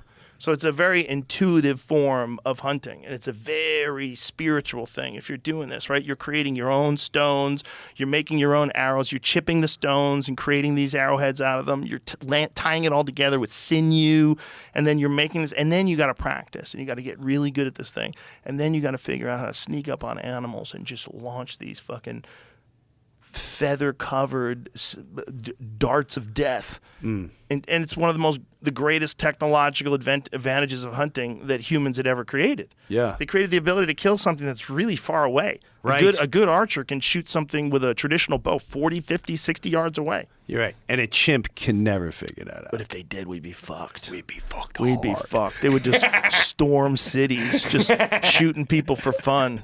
They would 100% shoot you for fun. I agree. And, oh, by the way, they'd eat your babies. There's been a lot of documented cases of chimpanzees eating human babies, stealing human babies and eating them. Really? Oh, yeah, baboons, too. Baboons have stolen babies and eaten them. It's a real problem. You ever seen that video of this like little kid that's wearing a diaper? And they're out in the street, and this fucking the monkey comes tried to by steal him. Tries to steal the baby. Yeah, he tried to steal the baby. Yeah. Yeah. This monkey pulls up in like a motor scooter, and That's right. and grabs the baby Like in and a tries to little drag alleyway. it off. Yeah. Yeah. They have to chase the monkey to get the baby back. I remember that. Yo. So that's pretty sick. That's Bro. Planet of the Apes right there. Imagine if he had a gun. He just bang, bang, bang. Just Here it is. Here it is. Yeah, yeah. If that monkey had a gun, 100%. Watch a little kid Look, in front of his parents. Yeah, like it's ragdolls nobody's it business. And then tries to drag it off. Wow. And it's moving pretty fast too, man. With something that's way bigger than him. And this guy's even, and he's used to it because look at this guy. He's not kinda even looks- running. He's just like, what country are they in? It kind of looks like the monkey's actually being yanked back on a. Oh, See right you're there? right. Oh, wait a minute. wait a minute. You're Play that again. You're right. You're right. Oh my God, it's a stunt. Watch, right Right here. there, he's barely right, got leverage to do that. Yeah, He well, goes- how's he moving so fast? and not only that, one And that guy arm. starts pointing at. Well, Oh, yeah, you're right. But where? So there would be someone behind him with a cable attached to him. yeah. Wow, that's crazy. If that's true, I mean, is what there was- a harness on that monkey? Do you see a harness or anything? Not really. Boy, but- it does look like something's But yeah, pulling around its him. neck, right there, around its Yeah. neck. You can Boy, see it something. does seem like something. His neck goes this way. Did you see that somewhere? Or did you just see that right now? I vaguely remembered seeing something about it, but like I'm just seeing it right now. I was like, "What? That's it looks Yeah, weird. look at, like, right look here. at, look at. Again, right how's it there. moving? Like, where's it getting the see the leverage line. to move that way? Look Yeah, how you're fast right. look, it's getting dragged. Yeah. Because otherwise, how You would could it have the leverage to move that fast? Look at the line. You could Oh, sort of you can see it. Yes, you could see it. Oh my God, it is. It's a cable. there's Dude, I still- fell for that too. But maybe Hard. that's how monkeys steal babies. Maybe they Or- use yeah. monkeys to Yeah, steal yeah. kids. Oh, That's even scarier, dude. wow. Maybe they've trained monkeys to steal kids. Maybe that's what it is. And then we just watched it. Wow. No, the guys with it. Well, Pro- yeah. bro, or that's they're showing everyone how to totally- do it. This is how we do it here. Listen, that's totally We're just possible. going to show you how you should do it. Well, can we agree that people steal kids? Oh, yeah. Okay. 100%. So if that's true, if there's Dude, I people almost- you want some coffee? I think it almost happened to me. If people are so evil that they would steal kids, which is real, Thank you. then you don't think they would train monkeys to help them? What, are you crazy? Of course they would. That's terrifying. Not only did your kid get stolen, your kid gets stolen by a monkey. And they, What's this one, Jamie? I mean, I was looking for proof, and I found a different video of almost the same thing A happening. monkey stealing a baby? This one's Oh, not God. on a leash. oh, see these now- people ran And they away. ran Yeah. away from the kid. Oh, Well, my that's, God. That's real right there. Why did they holding run on. away? They ran away from that baby? That's so crazy. Is he trying to hug And then him? the mom mom. came by, and the mom got the baby Look at- back. he ain't letting oh, go. my God, he didn't want to let go of the baby. Wait, pull it back with these kids. Oh, my God, that's crazy. Wow. That's crazy. Oh, maybe it was a bunch of kids. Wait, That's now why. watch. Yeah, it's a Oh, bunch it of is kids. just little kids. But Yeah, still, that boy, run Damn, around, that big- run back, fella. Save that fucking baby, Yeah, pussy. if that's your sister, your little Ew, brother. ew! Don't show me that again. All right, so but isn't that society? What do you think? How do you think you do if a monkey was trying to steal a baby? You think you could fuck up a monkey? Oh, dude, I'd go for him. I'd start kicking hard. I know he'd come after me though, but I wouldn't. I'd be in it too late. He might tear my ass apart, but now if it was a chimp, I don't know. No, you can never- you If can it was never a beat chimp, a I'd do chimp. a lot of this. You'd have no chance against. And then I'd chimp. lie. But I wonder how much chance you'd have against a monkey. I'd lie and say, "Hey, man, I tried to help. It's just I couldn't get in there." Like I was looking at that monkey, I was like, what would my strategy be? Well, play it back. Can you play it back? Yeah, let me see that again. I think I'd go straight If for I had him to and face try to kick him in the the head. monkey that's on the stairs, I think I'm punting that monkey. I think I'm going to let that monkey feel it. Yeah, I say kick him really hard in the head. Yeah, I'm gonna shin. Like right, you I'm can gonna shin kick that him monkey. good right in his head. I'm gonna Or in his gut. Bam! I'm gonna power kick that monkey into another dimension. But I'm gonna be ready for that thing to bite my dick. Like that's not a little thing. That 35-pound animal or whatever the fuck it is has insane power. And it's fearless. It's fearless. Of these. So you gotta you gotta smash that fearless. monkey. You gotta smash that monkey. You gotta really put the boots to him. And he also knows you don't have the power to fight it. Like, well, what you gotta do really is grab Dude, him. look at him. You grab him by his back legs if you can. or his tail. You grab him. First of all, you kick him as hard as you can. But if you do get in a scramble with him, you try to pile drive him into the ground. That's what you try to do. You try to smash him into the ground as hard as you can. Like that might be your only way out. It's going to be hard to do because he's going to recognize what you're doing. He's probably going to be able to twist and turn and stop a lot of the force. But if you could figure out a way to slam that monkey into the ground over and over again repeatedly, I think you'd break it eventually. But he'd be biting the fuck out of you. That's a tough task. I'd go for the He tail. would be biting the fuck out of you. He would be jumping for your face. But you gotta beat the shit out of that monkey. What about the tail? The tail thing is, You it's going to start- turn around and bite you. It's going to grab you. Not if the you- way they can not if move. you stop moving. They move so much better than us. So you have to accept that this little thing is probably as strong as you. I'm cocky right now. I'm confident. I'm gonna twirl him. I think those 35-pound monkeys are as strong as you and me. I'll double hand him. How how strong is what is that? A rhesus monkey? What kind of monkey is that? I don't know. I think I'd get fucked up. I think I might be able to kill it, but I think I'm getting fucked up along the way. I'm getting clawed at. It's clawing at my eyes. It's trying to bite my face. I don't think it would get to your face, though. That monkey, I don't think it can get to Joe Rogan's face. I'm being honest with you. You could be shocked at how fast and how strong a monkey is. And if you don't fucking move accordingly, if you don't stop it while it's happening, if you allow it to get a grip on you, you might be really fucked. It might get your jugular. Like there's a video of this guy, there's this old man, and he's sitting there on the ground, and this monkey climbs on him. And he's like sort of accepting that this monkey is on him. And this monkey decides to scalp him. So this monkey just clamps down on his head and peels an enormous slice of skin off this guy's head. What size monkey is this? A small monkey. A monkey like Like that what we monkey. just saw? Exactly like that monkey. So what I'm trying to say is, I think you're in your head. You're Yes. thinking, see here, this Well, this like a guy. plane, I'm Look at pretty this sure. guy. So this is the same kind of monkey, right? Okay. Yeah, This guy's sitting there and watch this monkey. Oh, shit.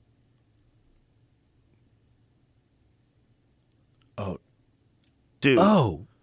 it just bit him and took a giant chunk of his head off.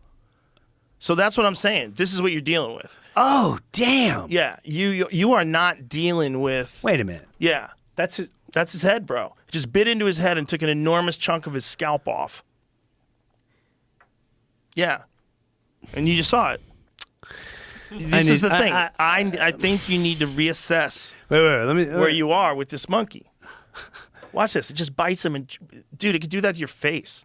It would grab your nose, and you wouldn't be able to get it off your nose. It Why would is his rip your head- fucking nose Why clean isn't up. his head bleeding? His head's not bleeding because that's what happens, dude. It bleeds out of the part where there's skin left, Jim Breuer. There's no skin. You're looking at skull. You're looking at skull. So Come on. Jim, all the things that bleed are now gone. That's the stuff that bleeds, skin. So all the skin that is bleeding is the skin that's around it. And it's bleeding into the fucking cracks where his scalp's been removed to his head. That's real as fuck. All right. Maybe that's a I'm new. thinking that monkey might fuck you up. I think you have to really Okay. reassess what you think a monkey is. You can't treat a monkey like it's a little person. That's a way more Well- ferocious, powerful thing. It's you're looking at it proportionately because we think we're pretty big in compared to that monkey, so we're stronger, but we're not. We're just bigger. All right. So when I go for this fight for $40 million, you're going to be my trainer. I'm not training And you we'll for do you it- to get killed. You're gonna get killed. You need years and you need to get on steroids immediately. What is the monkey type that bite that guy's head off? 'Cause I think that's the same kind of monkey. In this corner. We got to get you on the full I'm USADA gonna come in protocol. cocky. Whatever USADA says you can't take, we're going to put you on it. I'm going to have a cape with a big You're going to monkey look like head on it. Vitor Belfort in his prime. Just all traps, fucking jacked. And here comes the And monkey. you still might get killed by that monkey. We might have to train you for Does a the monkey come in a decade. leash? No, the monkey's free.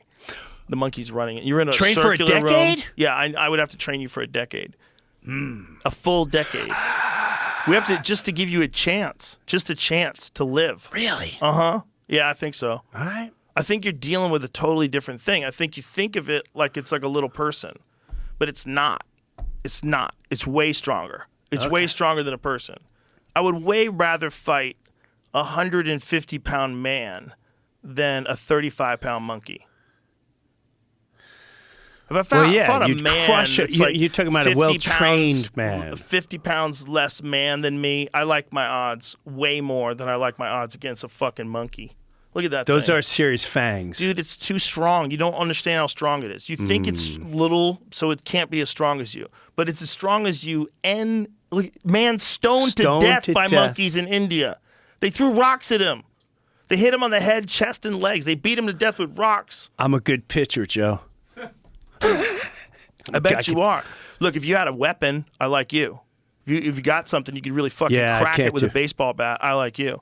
But the thing is, man, if you don't and that thing bites you, He's you're taking me fucked. out. Yeah, all right. If you got shorts on, good luck, son. It's going to rip a giant chunk of your thigh out. Well, these all rules we'll have to hash out. There's no rules with chimps, bro. There's no rules with No, I'm monkeys. saying, like, There's no what rules am I with- allowed to wear? If I'm shorts or am I allowed to wear little I'd be armor? dressed like a helmet? a knight. Am I allowed I to would wear be a helmet? dressed like a knight. Yeah, but is If I'm that gonna fair? fight a monkey? Fuck fair. Peter Are you on Pan? team person or team monkey? What's fair? No, I want you team- You have to be crazy to fight a monkey in a fair fight. No, you're right. I'm So gonna what kind of cheat. weapon can I The bring? monkey's going to cheat. There's no fair. This is going to be a dirty fight. It's okay if I bring a bat. I want a gun. No, no gun. I want a No, bat. that's look at we're proving. hockey proving stick. something. We're proving hockey something. stick. Human beings have figured this out. Bang! Shut the fuck up. You gonna get in a fucking arm wrestling match with a gorilla? No. I win. Boom! Shut the fuck up. We figured that out, Okay. right? So No, all that's this, fair enough. yeah, you don't want to be fighting. But for entertainment value, But it just shows how weak we are. Yeah, no, in comparison I to know. what we think. Even strong people. What is this? A 6-month-old girl was being breastfed in her mother's lap in a courtyard room in her home in a small village in North India. A population approximately 5,000. A macaque entered the room through an open door and apparently without provocation snatched the infant from her. The monkey then proceeded to leap from the terrace to terrace holdings the infant while being pursued by local residences. Yeah, and I dropped it. And it was whoa. The monkey eventually dropped it. That's crazy. Bro. Yeah. I'm telling you, man, you don't want to fuck with a monkey. All right. I think it would shock you. I had a chimp on news radio once, and I don't even think that I think that scene got cut from the final episode because it was something had to do with animals. So we had animals, and so we had this chimp on set, and I did not have a scene with the chimp, but I was there, so I got to like hold on to the chimp and like hang out with it. Yeah. Maybe I did have a scene with it. I don't remember. Whatever it was, this chimp was a baby in a diaper, and it was so strong, dude. It was hitting my back, just playing, just tapping me, and I was like, whoa. Yeah. There was one on SNL, and I got to go in the room, baby, arm, and he kept saying, "Don't let him nip at you. Don't let him." And he left me alone for like 30 seconds. Oh my and all I remember is the skull. Skull is really hard. It was like a coconut. That thing was very powerful. Dude, they And don't they were babies, like feel- you said. Yeah, it's a baby, but it doesn't feel like you think a baby should feel like. It feels like a super athlete. Like when you touch their muscles, even though they're a baby, they're so jacked. Yeah. Like you feel their little muscles. You're like, holy fuck, man. You saw the no hair one, right? Yeah.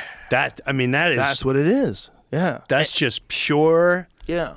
And the no Natural. hair one that you see, like that one, if you think about the amount of muscle that thing has, it's probably like 180 pounds.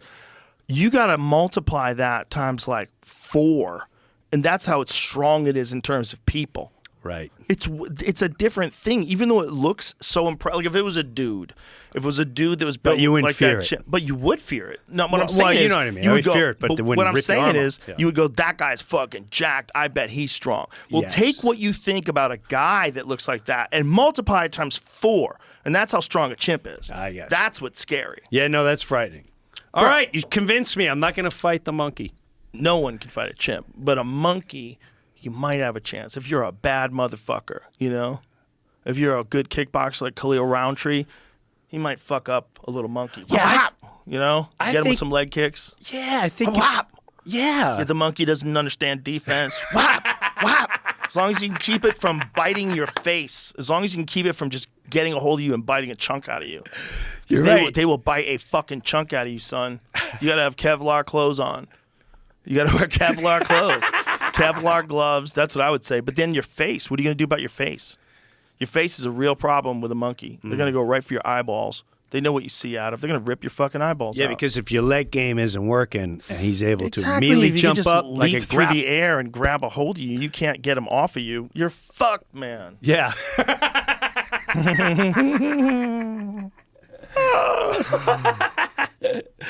You know, Oh my God. Although it would be great. I'm sure. I wonder if they had stuff like that in the Roman Empire. they did. Where I'm a sure guy they had had to fight people a little fight. monkey? I bet they had everything. And we're not that far away from doing that right now, man. Watch Slap Fight. We're not that far No, away. you're right. We're not that far away of people just having. I mean, there's these organizations that have sword fights now. What? Yeah, people dress up like knights. They put full knight armor on. Wait a minute, I feel like think I've it's in seen Russia. this and I didn't know if it was real or not. Oh, it's real, man.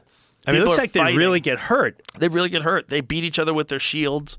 Yeah, they fuck each other up. Like, and they're using axes too, Oh, no? yeah, they're using all kinds of weapons. They're just using weapons while they're actually wearing Here it is, armor. here it is. Yeah. No, they're using this- swords. Bro, this is rough, dude. They fight and they fucking knee each other and kick each other and throw each other and get on top of each other and beat the shit out of each other. And they're doing it with armor on. It's wild, man. It's wild shit. So we're slowly getting back. Look at this. Guy's Until hitting the this guy Roman in the Empire. head over and Jeez, over with again the his shield. Yeah. He battered him with his fucking shield. He beat the fuck out of that dude. I mean, you don't think that guy felt that? Oh no, he's done. He's fucked up. He's- That guy's fucked up. Wow. He basically beat him to death with a shield. I mean, that's what we're saying. Like, if the guy lives, he's gonna live barely. Look, he's He still still down. ain't moving. He still ain't He's moving. not even. Look, I mean, that guy's his body's moving. He's dead. That's just the nerves. that guy got destroyed by a shield.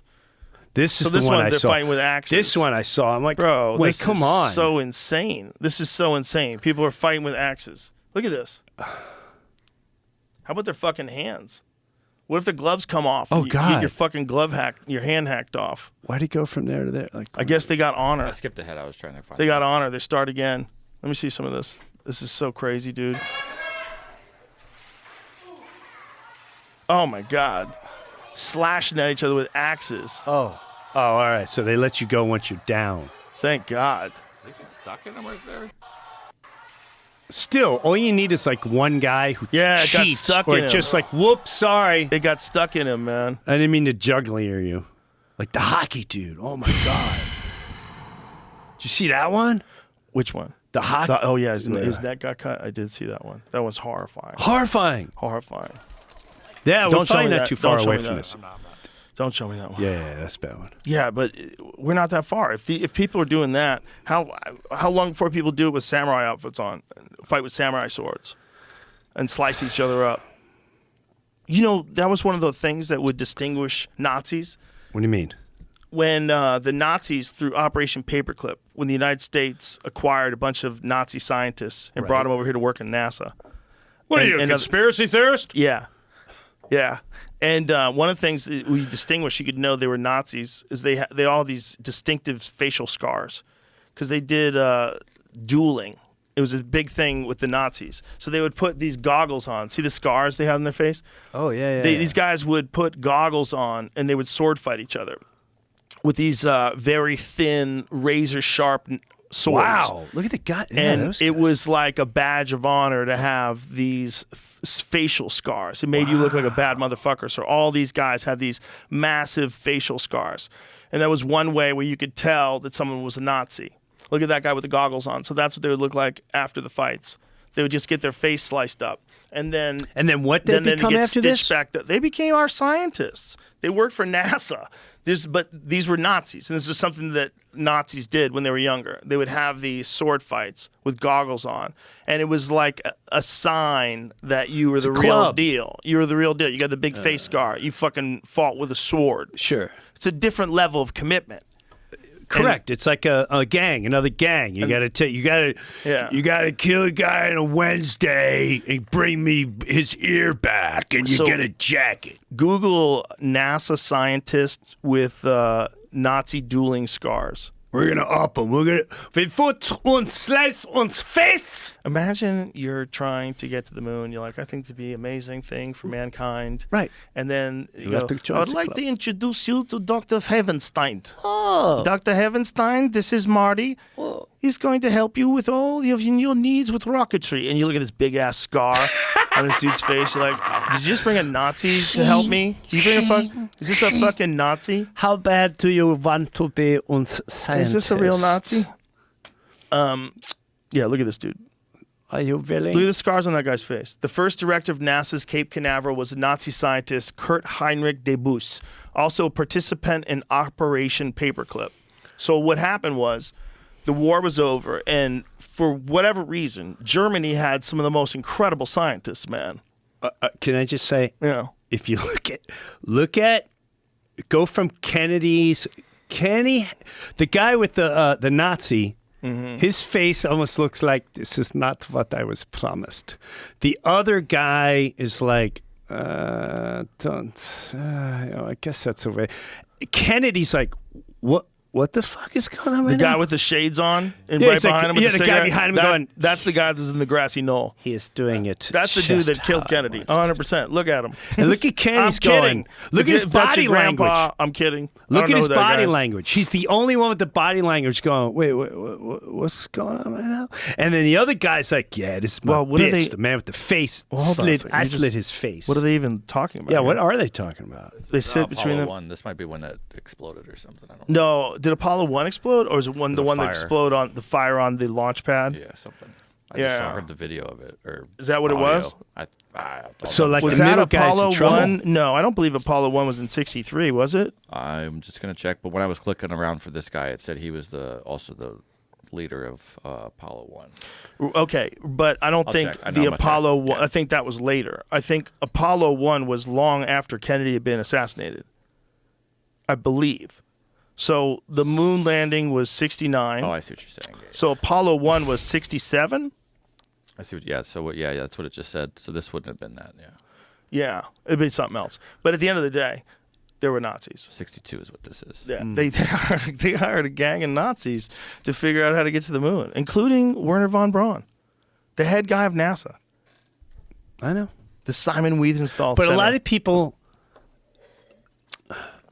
you can say it a million times, and they can look it up, and they absorb it.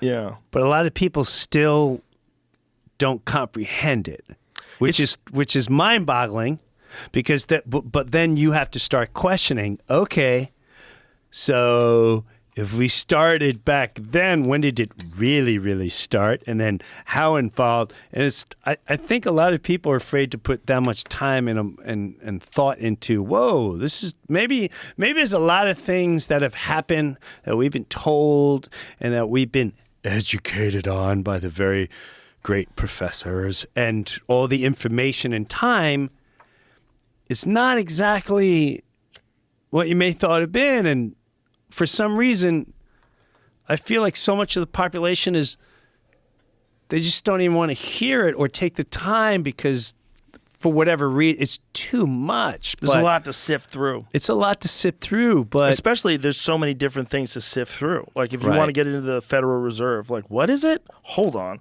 I mean, Right. it's not a federal institution. When you want to, like, go into that, it takes so long just to get into the Federal Reserve, just to try to figure out how money works. right. Right. And what is everyone still? How many people still think the Federal Reserve is federal? Most people. It says federal in the name. It's so crazy. It's genius. It's- Genius. It's amazing. It's genius. It is genius. I say Because it works. Yes. But it's also like one of those things. It's kind of grandfathered in because it's always been there, since Nixon, right? Wasn't it? When did they institute the Federal Reserve? Before that, I feel like it was a long time ago. Nixon But took I us don't off know. the gold standard, right? Was it Nixon? I don't know. I thought Who Nixon. took us off the gold standard? Was it Nixon or was it Reagan? I think it was Nixon, because I think it was in the 70s. It was like Right. 71, I believe. Right. So when did the Federal Reserve get started? 1913. So the Federal Yeah. Reserve's quite a bit before that. Woodrow Wilson. It's all nuts, man. It It's is all so nuts. This just said the Fed. And Right. then here's the nutty thing: the fucking crypto thing. The crypto thing is so wild. I can't wrap my head around it. There's going to be an amazing movie, I guarantee, with Sam Bankman-Fried's story. I mean, how do you not make an amazing movie about a guy who is worth fucking billions of dollars, lived in the Bahamas and in a house with 9 of his friends, and they all fucked each other and they all did drugs constantly. And they openly talked about like taking amphetamines on Twitter. Like one of the ladies that is, she is testifying against him now, Caroline, whatever her name is, his girlfriend at the time. She tweeted about how when you're on amphetamines, like regular life just seems so stupid. Something along those lines. Yeah. About like not being on amphetamines, regular life seems so stupid. Like they're getting whacked out all the time. Find that quote because I know I butchered it. This is a movie? I understand. No, there should be a movie about it because these people, there's a crypto exchange, and these people were making billions of dollars. But here's where it gets crazy. Okay. They were the number 2 donor to the Democratic Party. So they're getting away with this nonsense. They're doing it in a place where they're not subject to the same regulations. That's why they go to the Bahamas. And then they're just saying, listen, everybody can have a piece of this pie. And they're just giving out pie. They're giving out pie. And everybody's like, this pie is amazing. And meanwhile, everybody's going, where the fuck is my money? Yeah, nothing like regular amphetamine use to make you appreciate how dumb a lot of normal, non-medicated human experience is. Wow. Of course, wow. It's definitely, but that's that's room for introspection. Wow. Hey, maybe I shouldn't be ripping people off. Like if you're on amphetamines all the time, you don't have time for normal introspection. Wow. You're fucking jacked. I want to buy an island. I want my own fucking spaceship. Yeah. How much money do we send to Democrats? Send more. We're going to pledge this year to send $1 billion. If the money's all fake, you can just send them $1 billion. Like, yay, here's $1 billion of this fake money that, for whatever reason, I have. Isn't it all crazy? It's nuts. So what do you do?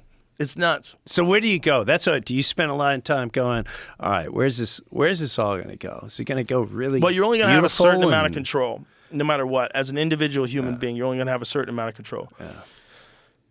My hope is that cooler heads will prevail. My hope is that as many other cataclysms and catastrophes were avoided through discourse and people waking the fuck up in the past, like the Cuban Missile Crisis, like all the shit that we went through when we were in high school, and we thought every day the Russians and us were going to go to nuclear war. God. How you much have to we go think under about it all the time? desk and do the bomb, Yeah, the dude. nuclear bomb We test. were all freaked out. Everybody didn't know it's my age and into younger, like until the wall fell down. Everybody was terrified that we were going to have a nuclear war with Russia. 100%. 100%. Yep. It was a thing that was like in the air. And I remember when the Soviet Union collapsed, I was like, oh. I know. Like a sigh. Like Yes. we There'll got be no less war. anxious in this country. Yes. Overall. People don't know that. No, you're These 100% kids right. today don't know what it was like to experience that every day when we were in high school. Yes. Even grammar school. Grammar Remember, school. That started All throughout kindergarten, all first throughout grade, our high second, school. yeah. So Go in the all hallway. throughout our schoolings, it was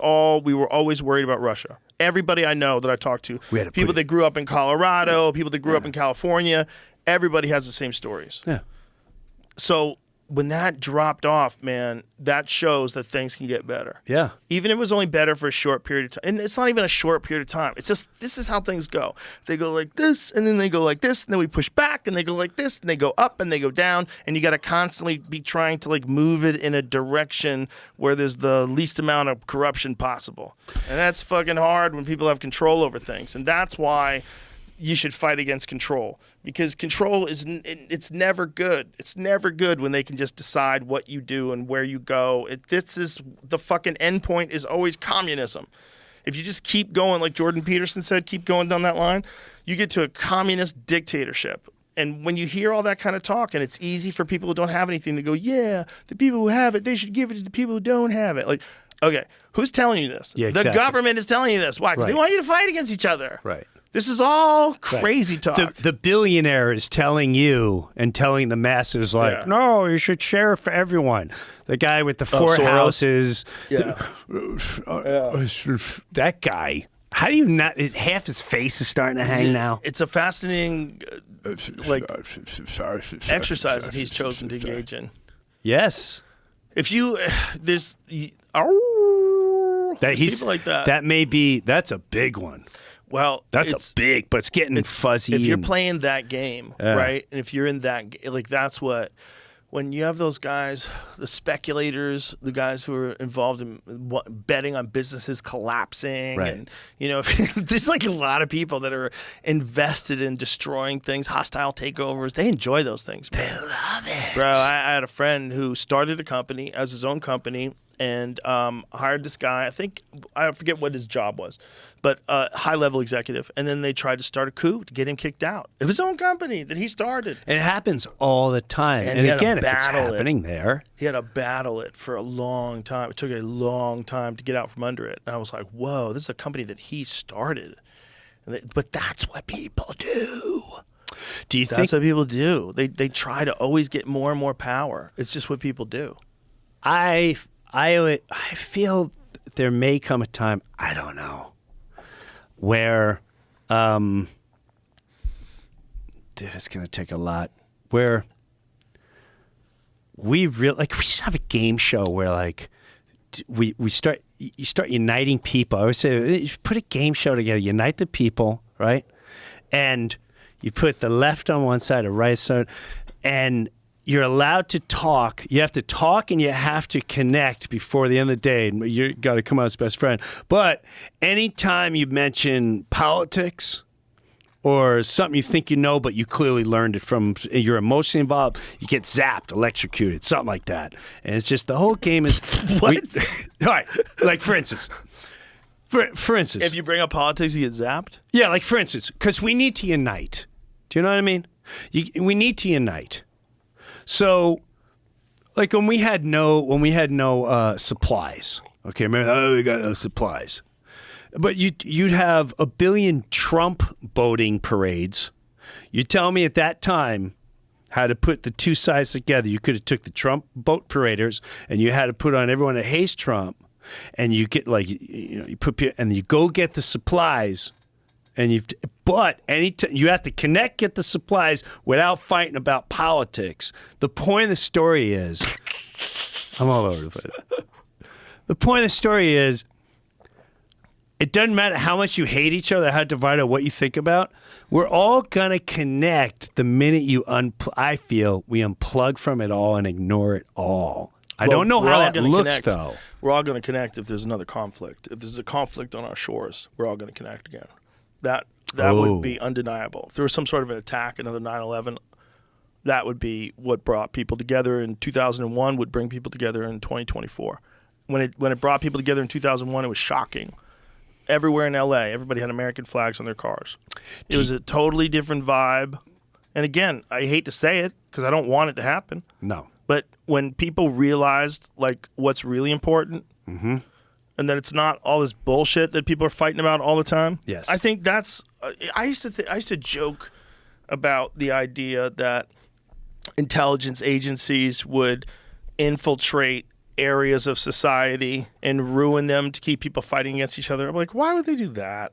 Why would they do that? I know. They don't have the time to do that. But now I think they definitely have done that. They definitely have done that. So that's kind of a crazy thing when you got something that's working for the people and against the people on the people's money. And I think I know this sounds crazy, but I think a lot of that has to do with spirit. Like what you said, when everything went down, everyone looked at the firemen, the police officers, everyone that helped as hero. There was a spirit. There was a spirit that united people that wanted.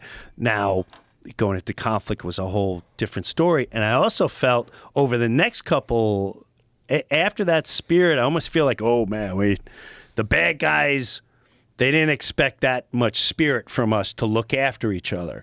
And then the next years, they're like, now we got to demonize the police and demonize. So now they started all this complete chaos. And I do hope what you're talking about, like if, God forbid, I pray to God, I think we all do. No one ever wants violence of anything. But I hope that's not what we need to make our spirits come alive. I really do. I think it's not necessary. It's not possible. necessary. It's possible that we can get our shit together without that. But I think that when things happen, that was initially in the beginning of COVID. I was hoping that would happen. I was hoping it would unite people. It had the opposite effect. But I was hoping when the country got shut down that people were going to be cooler to each other because they realized, like, hey, under the threat of something that none of us can control that could take our loved ones away, we all have a shared interest in common, and that's keeping society running and getting back to normal again.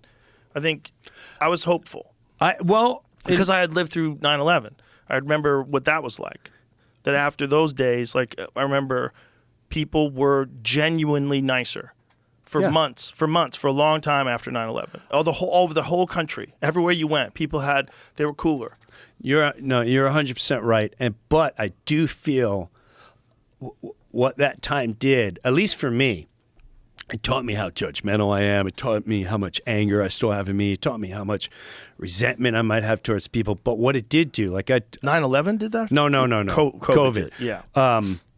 We formed, I would go to this coffee shop. I've been going there forever and ever and ever. And one friend I talked about it a while ago. But that group, and they still hang out all the time. There's a lot of differences in that group. There was a couple of us. There was one or two of us that would go around and around with vaccines and blah blah blah. And what are you with this? And I tried to explain. But the point of the story is, I remember a moment where we were all sitting together. There's like 25 of us. Dude, you know what it's like for guys to hang out? But when you add wives, and there's nothing against women or what, but when you start pairing up couples and they start hanging out, we started hanging. First of all, this group would hang out every day, all different walks of life, all different financial brackets. And then after a while, we play wiffle ball, to do whatever, we hang out. We're like, we got to do something besides drinking. We start finding more things to do. Then it brought us close when we started bringing the wives, and then all the wives started hanging out. And then we started having big gatherings, my house, my friend Tom's house, and we'd have it. And we all looked at, this guy needs his basement. Blah, blah, blah. Everyone's this guy's going to the airport. I went, blah, blah, blah, blah. Hey, this one's mother is having some issues, and we'd all. Blah, blah, blah. And I'll never forget a really cool moment. Was we were in Morristown, New Jersey. We were all sitting down, and my friend Basil was sitting, big guy from Greece, and he's sitting there, and I'm looking I go, Basil, how did this happen? This guy's a lawyer. This guy's a 9/11 fireman. My friend Joe. This guy's a fireman. This guy's a landscaper. This guy's from this country. And he just simply said, you know why, Jim? Because he's like, nobody thinks who they are. And I feel like we live in a society where not only do we trust, we put way too much trust in people who think who they are. What do you mean by that? What I mean is you are one of the biggest voices in the world. You don't walk around the streets. You don't meet me backstage. You don't talk to the people if you're going to go to the deli. You don't act like you are one of the biggest. A ball player, there's two ball players, the billionaires. One comes in, a lawyer, two lawyers come in. One guy thinks he deserves, do you know who I am? I'm the biggest lawyer in the world. I'm the judge. Do you realize I'm the CEO? Do you realize I'm the top veterinarian and the blah, blah, blah? Do you realize those people have been trained to a mindset that closes them? Oh, this guy's below me. What does he know? This group, the reason we got along, and I'm okay with him being a pusher of vaccines. I'm like, you know what? It's all right. I still know the human side of you. This guy's pushing his electric cars, which I think is the most ridiculous thing in the world. But you know what? It's getting him and this guy through and blah, blah, blah. And at the end of the day, when we really need each one another, when it came from family or an issue or tragedy, we didn't care about any of that. We didn't care that I was a comedian. We didn't care about any of us what we did.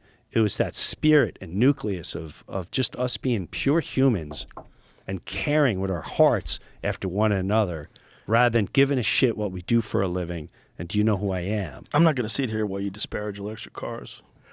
I got one. They're the shit.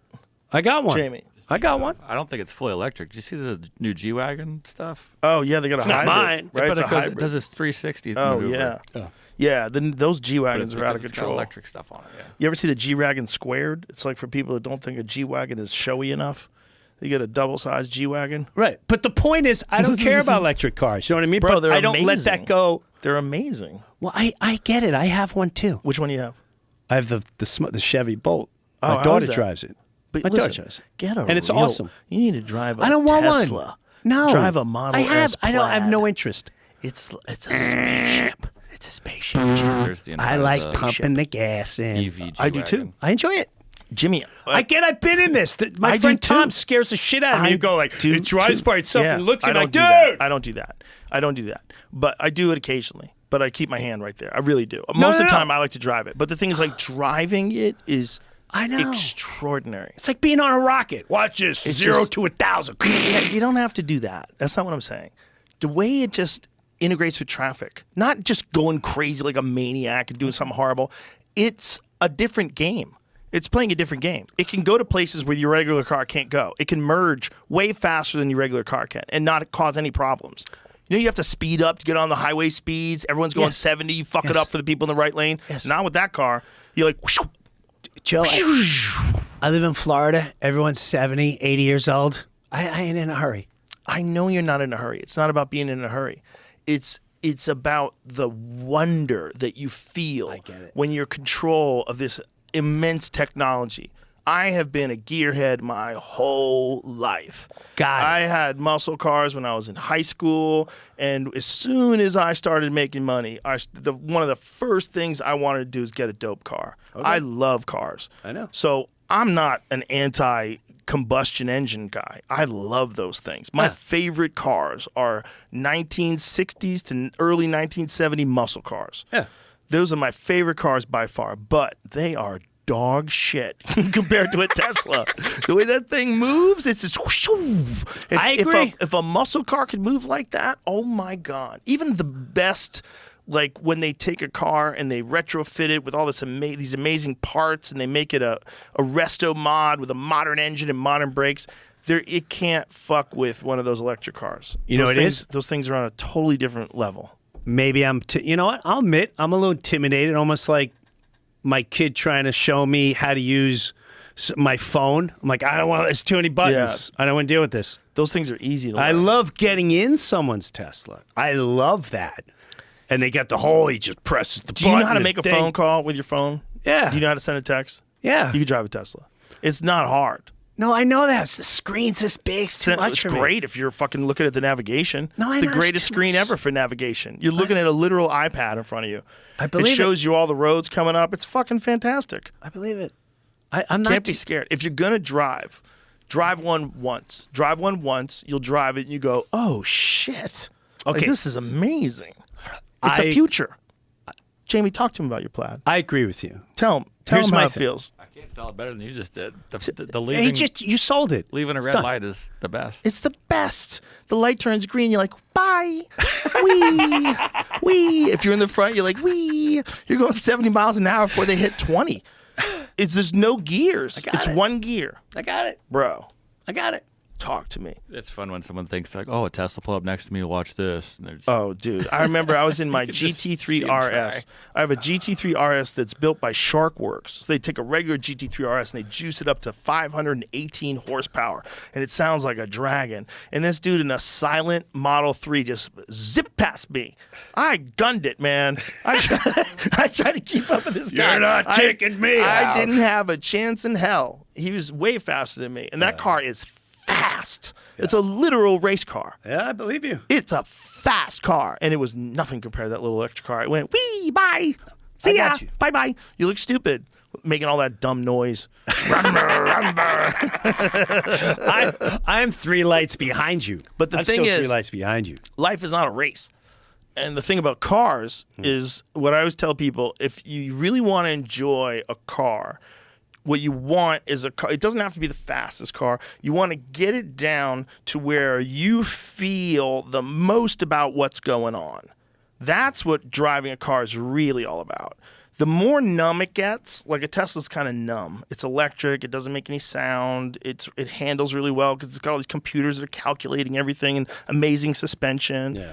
But those old cars, you feel everything. You feel it in your ass when you're going around a corner. You feel the weight distribution of the car. You know where the braking points of the tires are. You know exactly how much pull you have to have, especially if you have a manual steering car, like an old car that has manual steering, like an old Porsche. Yeah. Those things are magical. Like, they're not fast, man. They're not fast. Like, I have a 1993 Porsche. It's a 964. Yeah. It's got like 300 horsepower. It's not fast. But it's magical to drive. You feel everything, man. It's like you're on a ride. You're feeling the bumps on your ass. You're feeling the tires. You're literally connected to how they're gripping the road. It's feedback's going through your fingers. Yeah. You're feeling the engine rev in your foot when you hit the accelerator. You're feeling it. It's not fast, but it's insanely enjoyable. Yeah. Because you're connected to this mechanism. You're connected to this pinnacle of engineering. And the irony is, as we've gotten better at engineering, we've removed the enjoyment of driving a raw car.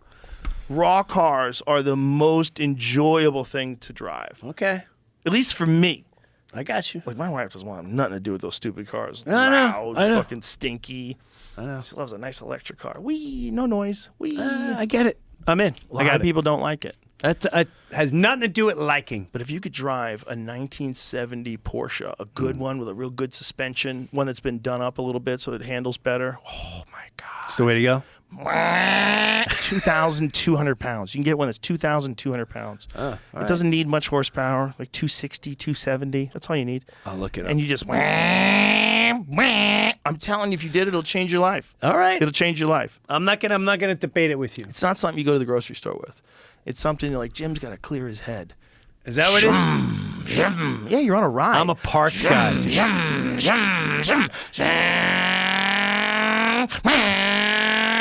And you're feeling it. Roll that fucking window down because you got to do it like this. You got to roll that bitch. You got to actually crank it. You're feeling the engine behind you. You're on the fucking highway. Woo! Jim's on the highway. Mine's getting slower. Yeah.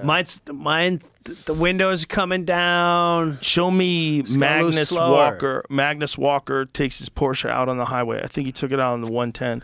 This is a perfect example of this guy. This guy collects these old Porsches. He's this dude who made a bunch of money in clothing and textiles and shit. He's got this business now where he just makes Porsches. He takes these Porsches and makes them these outlaw cars. So he juices up the engine into. But they're these little tiny light cars. Look at it, watch it, listen to him drive it. It doesn't matter what you drive, share the same common passion, and that ultimately is to get out and drive. This dude's in a little ride, son. That ain't Me, a my car. motto is always following your passion and doing things that you love to do. Let me see if you can scoot ahead to. This is a long video to Where's him he from? driving. Where is this? I don't know. He's from England, but he lives in California. He's got this. I've been to his place. He's got a dope warehouse in downtown LA, and he keeps all these Porsches in. I went and visited him. So, just show him driving this fucking thing. So here it is. This is what I'm talking about. Okay, I should need to pay attention. This is what I'm talking about. And this is an old turbo. This is a wild little car. They used to call those Widowmakers because when you go around a corner with those things, they have it's all rear weight bias, so they whip around and do a fucking 360 and you smash into things. All right. People don't know how to drive these things, get fucked up. But downtown LA around Bunker Hill is actually pretty steep, and a lot of those roads. This guy's flying. Hopping over the 110 freeway undulate. They're not necessarily See, he drives late at night, man. He gets out late at night when there's no one on the road and he takes these little wild Porsches out. This motherfucker's in a video game. He's in like a real live video game. Look at this. But the thing about those cars is you don't even have to drive them fast for it to feel like you're going fast. Okay. Because you're so connected to them, if you're driving 50, 60 miles an hour, it feels like you're going 100 in a regular car. It feels wild because you feel the speed. They're light. This is one of his best ones. This little thing's super light. I mean, this dude is on a ride, son. He's not in a fucking Buick. Listen to that thing. He's downshifting. Rev matching. This motherfucker knows what he's doing. He knows how to drive one of these things. That's a little piece of art.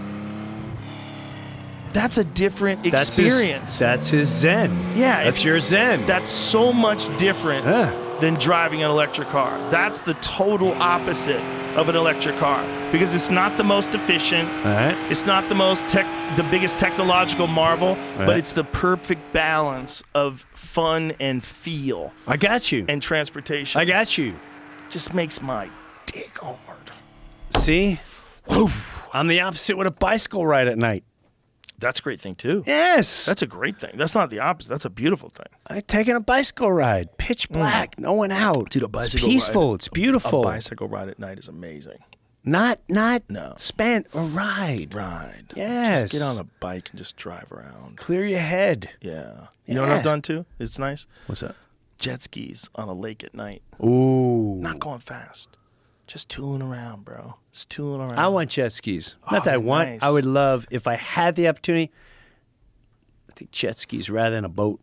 Jet skis are amazing because you can go so fast on those fucking things and there's no risk. Well, there's a risk. You could definitely hurt yourself if you fell, but not nearly the same kind of risk if you're on a motorcycle. But you're like on a motorcycle, just on a motorcycle on the water, but it's really balanced. Like they are fun. All right.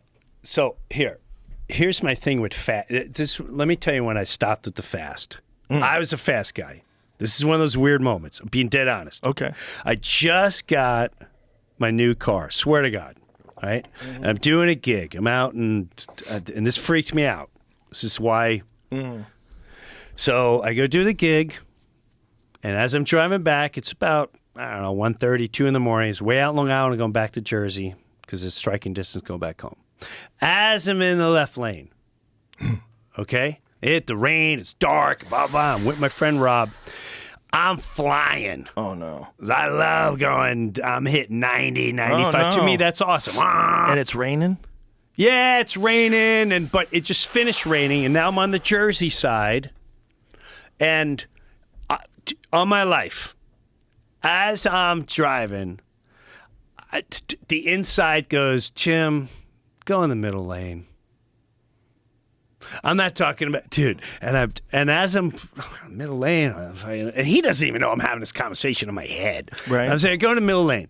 And it was not only the middle lane, just because of the car, just slow down in life, Jim.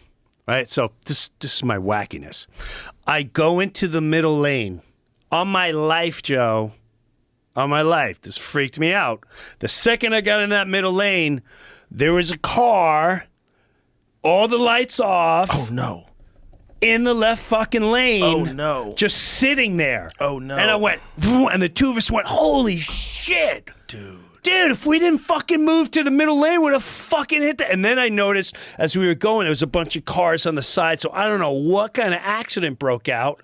But dude, I had the exact same experience. That shit happens to me, and I don't look at it as like nothing. Same experience. The exact same. It was me and my friend John. We were driving in New York, and we were coming home from playing pool. And I was in the second to left lane, and I saw it up ahead because it had very dull hazard lights. The battery was dead, so the hazard lights were very dull. I saw it, and I went, "Oh shit!" And I changed lanes, and then I looked behind me in the rearview mirror, and I saw a car hit it. Just full on, boom, spinning out of control. Yes. Boom, another car hits. We watched this fucking pylon happen right behind us. Dude, the fact of what I go far out there, we're like, what made me at that moment say, get in the middle lane? I didn't even see it. I didn't even see the lights. So that's why I know you love the fast. I don't have that adrenaline. Yeah, but I'm not into doing out. that. You don't understand. I'm not into like going fast on the highway. No, you know what I'm really interested in is input from a car. I don't need to be going fast. I like a car that's like where I like muscle cars. They give you input. There's a field you have when you're riding them. You don't have to ride them irresponsibly to enjoy it. Yeah. You're connected to the machine. Yeah. It's just a different thing. I got it. It's just a different I thing. got it. I don't mean you should be driving irresponsibly. You know, that's no. It's said what he's doing. The thing that he's doing. I mean, he's really doing that on these open roads, and he's going pretty fucking fast. Yeah, but I just think they close it down, or he's got it down to his science. I think he just goes really late at night. I think that's the move. I think if you're like a city dweller and you live in downtown LA, there ain't shit going on there at night. There's no one there at night. Right. Downtown LA is weird, dude. it's weird because you think like downtown, wherever, New York City. Oh my God, it's going to be hopping, it's going to be restaurants and people. Downtown LA is a zombie movie. What do you It's a full-on zombie movie. It's the craziest homeless population on Earth. Still? Oh my God, dude. Have you ever been down to Nah, I avoid those it. side streets that are complete Skid Row, where haven't they're been totally covered with people? Nah, I dude, haven't I been there in a saw while. it in like, I was filming Fear Factor there in like 2003. That's how far back it goes. Yeah. Yeah. 2003, there was Skid Row. It's way before that. There's a documentary on that hotel. What's that hotel called again, Jamie? The Cecil Hotel. That was that hotel where a lady died. They thought that someone had killed her, but it really she was off her medication and she jumped into the tanks, the water tanks on the roof, and they found her in there. So there's this documentary they did on the Cecil Hotel, and then it becomes this history of Skid Row. And what Skid Row would be like, they would find people, degenerates, or like homeless people, drug addicts from one place, and they would just go take them and drop them off right in this one area where there's like a shelter and then there's food and keep them there. And so they developed this like fucking internal village in Los Angeles that's all drug addict homeless people. It's insane. I'm talking thousands and thousands of people in this area. I know, but we should put more money in climate change and help What the out fucked there. up thing about that is they engineered that.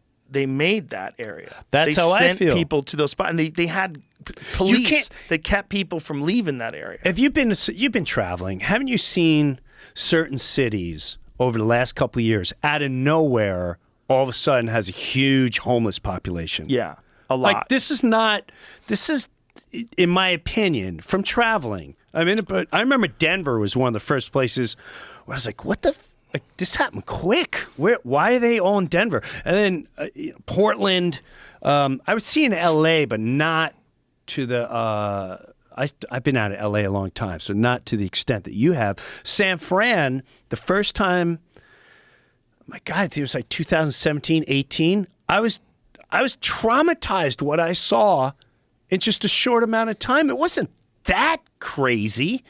I don't remember it being that crazy 2015 compared to 2017, 18. It got insane. It was I saw guys sticking a needle in. I saw homeless people yelling. They made it more people. convenient for them. They were more tolerant of them, and they gave them money to stay there. There's a lot of cities in the Pacific Northwest. I don't know if it's Portland or Seattle. One of them. They interviewed this guy, and he was talking about how he gets a check. He gets a check every month. And so it's like beneficial for him to stay on the street. He doesn't have to do anything. He can get his drugs and get his food, and he just sleeps on the streets. And they're paying them. They're essentially paying them to never improve their condition. I doubt it. I mean, maybe people voted out. They're out of their mind up But like there. either way, those people are why in do a you put him fucking. there? Those people Is it are in money? a death cult. They're in a suicide death cult. They want their city to spiral out of control. They want no cops.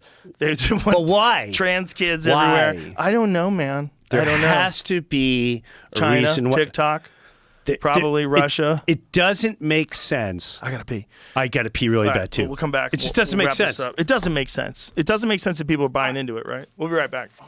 I think there's a fucking game going on, Jim. That game is total control of the human population. It's the same game that's been going on since the British Empire. The beginning of time. Same game that went on when Portugal went to South America. It's the same game that we've been doing forever. The Yep. same game. It's Yep.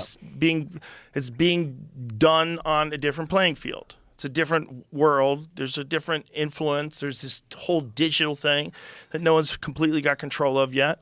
And there's a lot of AI talk, and we don't exactly know what the state of the art is. It's shocking how good it is already.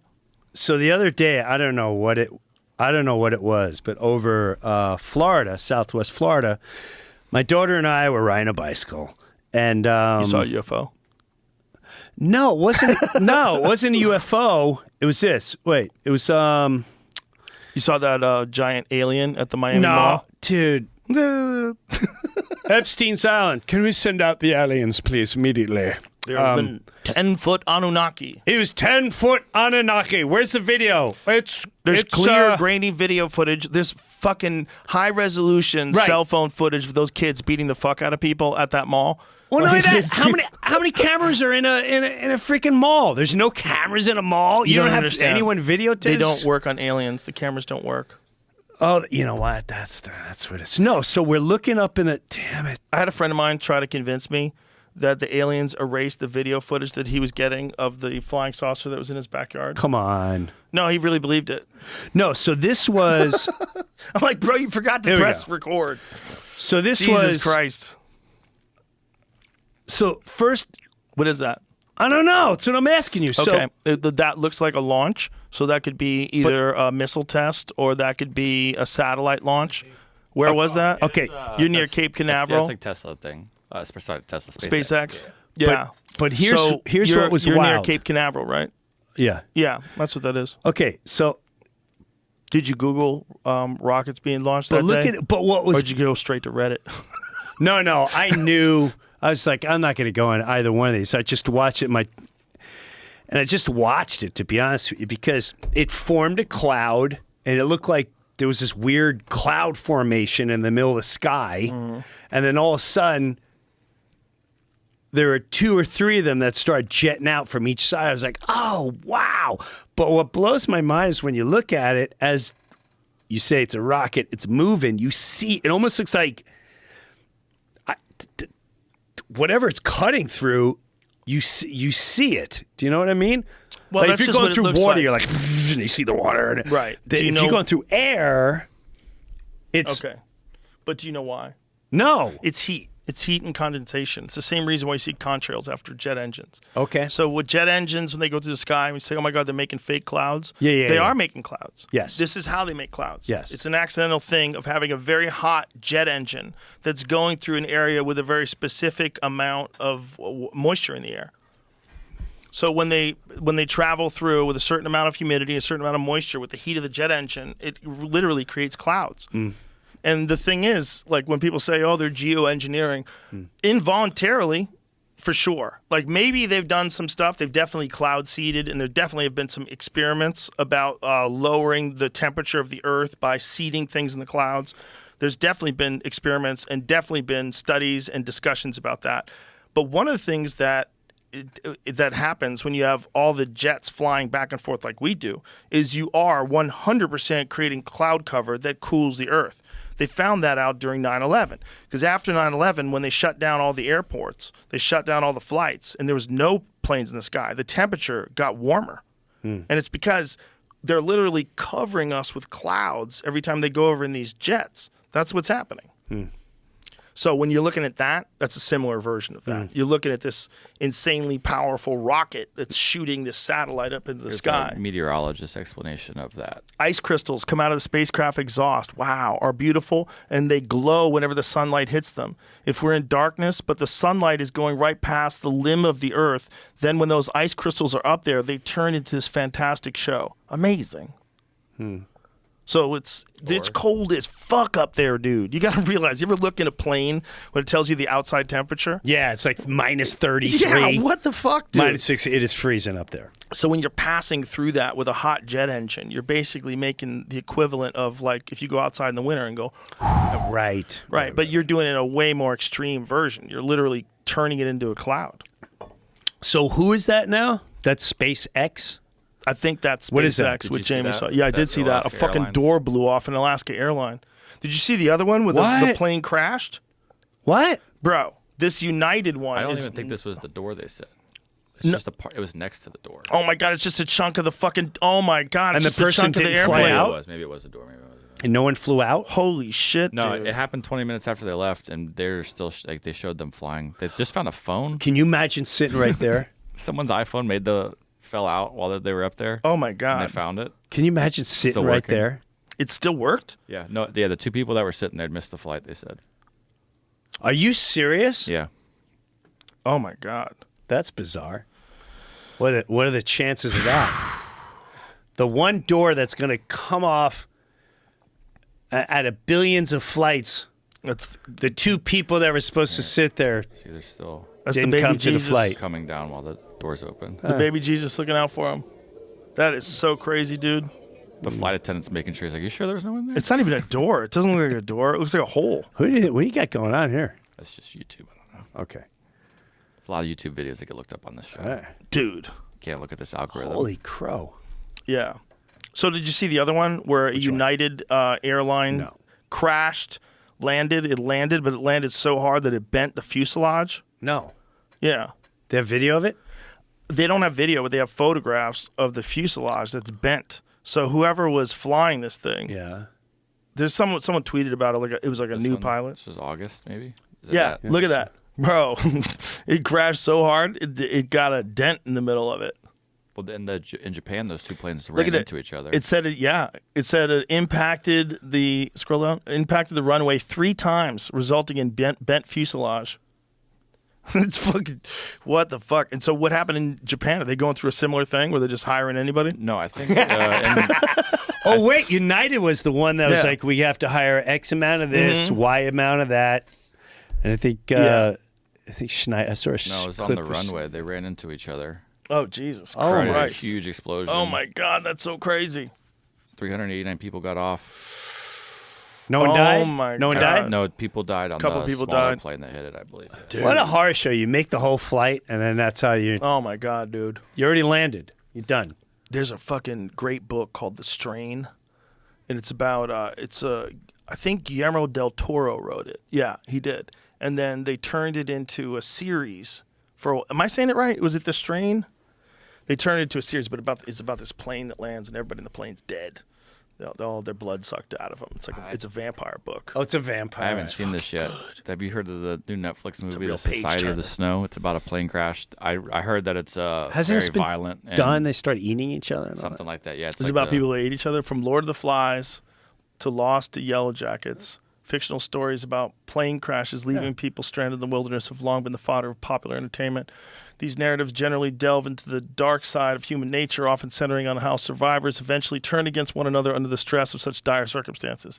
Yeah, that's said like that during earlier. COVID. Yeah, this is, Right. It's times 1,000. I think this is like not a rugby remake, a team? retelling of the rugby crash. They made a movie out of it. True story didn't about 16 members and Yeah. supporters of a Uruguayan rugby team managed to survive 72 days in one of the world's harshest environments by doing the opposite. While the movie is plenty harrowing, it's also a moving account of how those who lived through the now infamous 1972 crash of the Uruguayan Air Force Flight 571 banded together to overcome nearly 2.5 months of starvation, frigid temperatures, and extreme weather events while trapped on a remote glacier high in the Andes Mountains. Here's what the factor is there. Uruguayan Air Force. So you're dealing with high-level individuals. Right, you're dealing with people that are in the fucking Air Force. Right, so they've These trained. aren't just like regular fat civilians that lie about their taxes. Right. These are soldiers. Right. And so they banded together, and they survived. Right. And that's the good story. Well, what's the fucking factor in that story? Real humans, hard men, real humans that have gone through something very difficult to become Yeah. a member of the Air Force. Yeah. And they know how to band together. They've been well trained. They have discipline. Yeah. That's what the fucking world needs, bro. That's what the world needs. Like, all this toxic masculinity talk. Oh my God, that is China. They're doing that too. That's what the Air They're Force doing it means. too. What do you mean? I think it meant that they were in the Air Force. No, but you're right. They had no connection to the Air Force? Yeah, I think it's just what they called the planes. So who are the people? The people in the rugby team. Oh, well, there again. Okay, athletes. The rugby team. That's right. They were the rugby team. Yeah. So there's another version. Yeah. Rugby team. The rugby players are fucking animals. How tough are those goddamn guys? I How would tough never- are those motherfuckers? They're crashed into each other with no helmets on. I have a guy in my development wants to play, and I'm like, I can't. Bro, I said, those I'm not guys- doing it. Those guys are animals. No, they're animals. I can't do that. You ever see when they do the haka?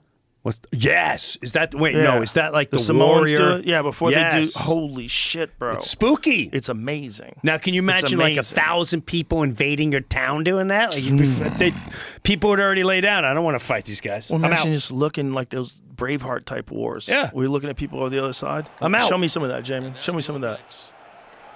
Yeah, This no. rugby team. Now imagine these Bro, guys showed up. These guys are animals. We're gonna fight. They got all taped up ears and shit. They're ready to go to war. They're ready to go to This war. is a Look- totally different kind of game. yeah. There's no, they got no pads on, man. There's no pads. No pads.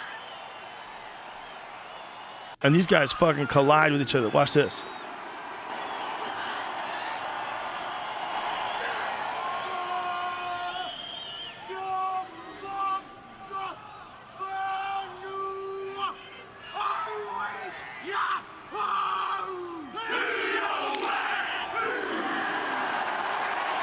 Tell me you're not getting fired up.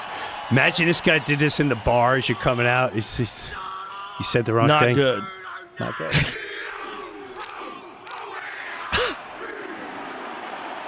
Listen to that fucking crowd, dude.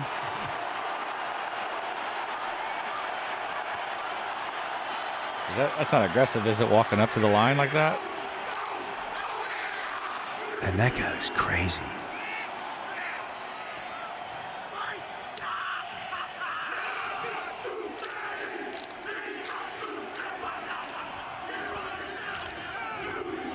There was one dude in the back. He was like, "Oh my god, what the fuck am I getting into?" Where the guy is, the main guy looks like he's gonna bite someone's ear off. Bro. The guy in the far left looks crazy. And we're over here arguing about what gender can use what bathroom. Crazy, right? They want us to fight over stupid shit. I remember when they it first want came us to out. become feminized. They want us to become weaker. They want us to become stupider. They want us to become more docile, more dependent. That's just how It's people are, kids. Dehumanizing. You're dehumanizing. Take out the spirit and what your existence is. It is, Your but true I think- existence. Your natural. I think that's how things move. I think that's how things progress. You have to have a resistance Right. to something's infringing, and then you have to have a resistance, and then things improve because you realize the power and the importance of this moment. You have to overcome this as a society. Like, we have to overcome this, but we have to be forced into this conflict to be able to rise to overcome it. And I think that's what's happened all throughout history with wars. All throughout, and this is a kind of a war. It's kind of a culture war. Psychological. Yeah, and the culture war is attached to physical wars, and it can manipulate those physical wars. It's wild times, kids. This really is the wildest of times, and we just gotta hope that cooler heads prevail, and no one decides to get nuclear. No one decides to get Oppenheimer up in this bitch. That's what I don't understand too. Is like, I mean, I remember last time I was here. Like, people, just everyday people. How hard is it? Why do we allow? If they say, "Hey, man, Russia's a problem," Ukraine, all right, Israel, or whatever conflict there is, how come you never just talk to the people? Why do you have to can't. talk to the ones? But why can't you? Who is allowing this? Why do we allow this? Yeah. Why do we allow your entire existence to be controlled by someone that can force one of your children or yourself into a situation they have nothing to do with? Sure. And we're talking about murdering them or teaching them to murder. Well, that's definitely the argument against the draft, right? The draft is you're taking people against their will, and you're forcing them to fight for their country against a war that may ultimately prove to be unjustified. Like, Who think says about the it's people that got justified? drafted for the Vietnam War. Why exactly? Now, if that's It's the best example that we have, because it's universally regarded as being started by a false flag, and and probably was a part of a fucking crazy drug money operation. At least Bro, part of it. that was a genocide, and we did it, and that's another thing. When you sit and you really think about it, that's really scary. When you say that was here, to send people in a situation Yeah. that there was times where they knew it wasn't going to work out, but you keep selling them, and then they drugged everyone here, and Yeah. you could see all the implanted chaos and what they were doing. And all right, if you're not educated, well, then you're gonna have to go fight. And if you don't have money, well, you're going to have to go fight. And, okay, if you're going to stay here, let's start the campuses. Let's start dropping all these drugs. And let's put out this genre of music. Let's make sure this music starts really kicking in. That's the weird conspiracy theory that Hollywood or just the a theory. CIA created a lot of rock and roll. That's a weird one. Why is it that weird? That's the Lord. But it's just weird. Not saying that it's not true.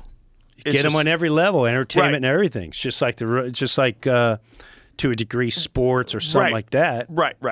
But it's not possible to create something like The Doors without insane talent and dedication. You have to have a bunch of things have to be happening.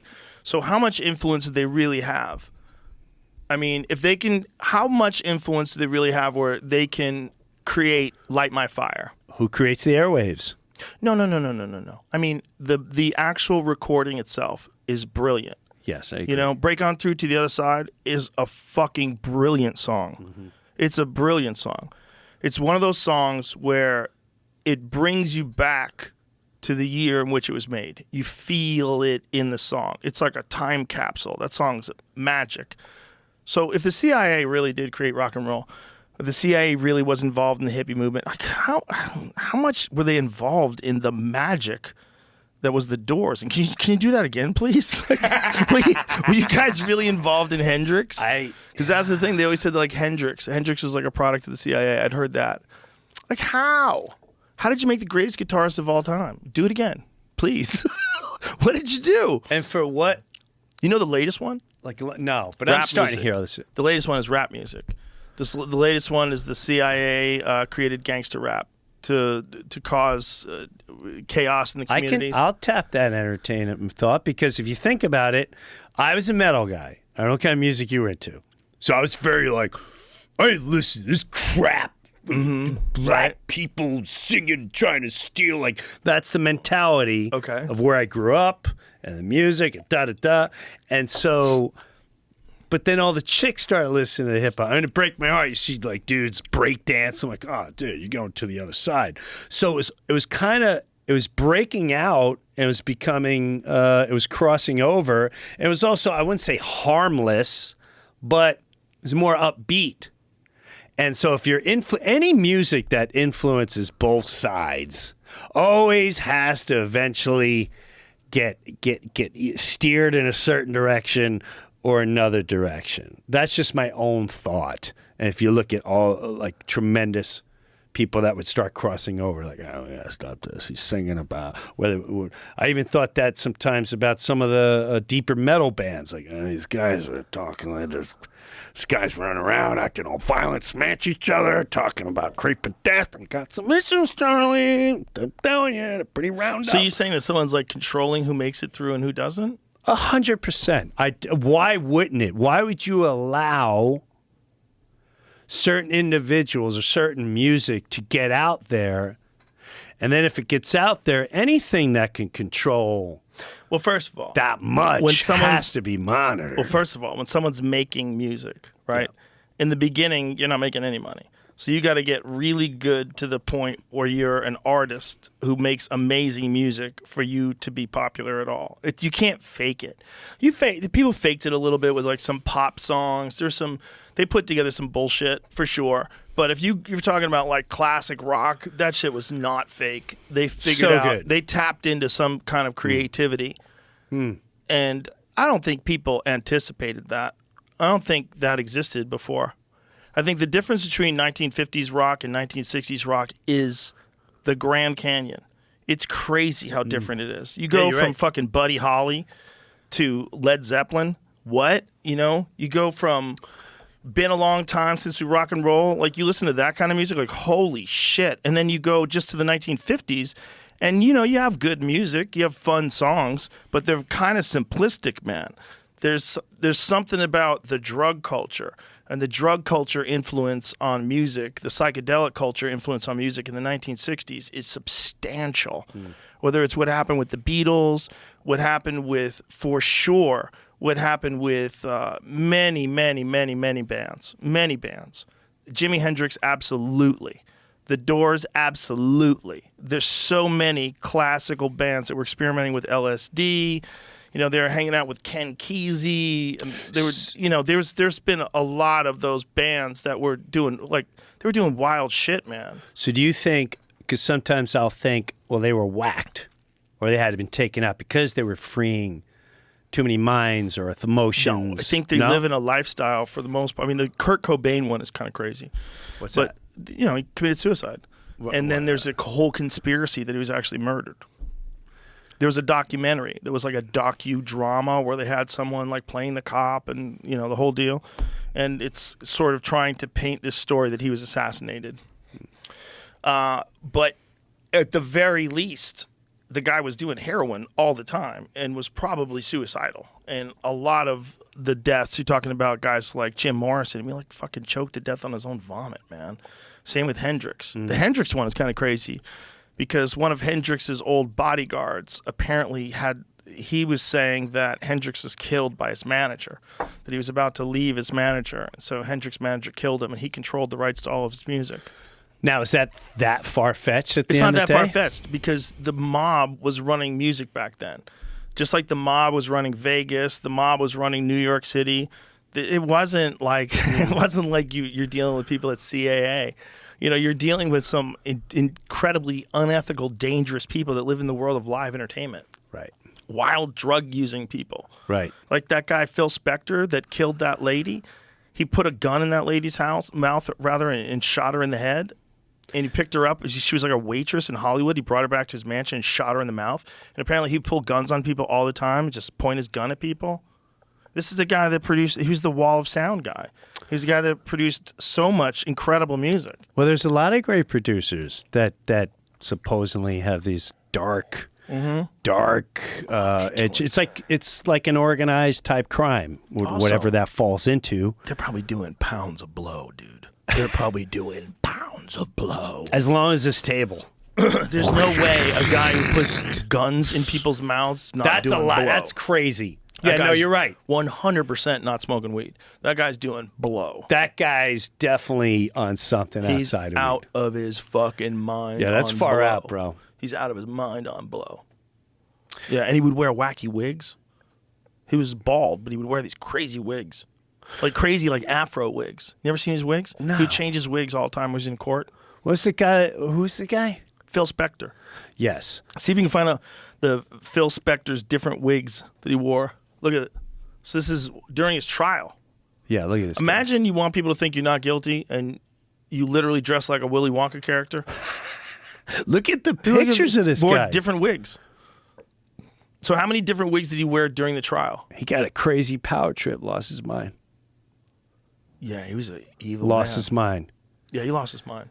But he It was probably, I shouldn't say lost his mind. It was lost before he entered this realm. But you also have to realize this guy was a music producer, again, back in the 1960s, man. Okay. Like, who was he dealing with? What kind of organized crime figures were involved in music back then? How gangster was that business? How much did they have control over those artists back then? A lot, man.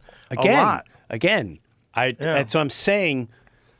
I don't know anything about CIA or anything like that, but I'm open to all conversations because at the end of the day, there's a billion people that are incredibly artistic and all that. How many fall by the wayside? And who is to be allowed put out there? And you say, well, you know, they write that good music, but you don't know. Yeah, I do believe some of them write that music, but, you know, they also send so-and-so to help influence. And You help never know, write. man. You know what I mean? What is weird You when don't some know. people make it and some people don't. And we found a song a while back.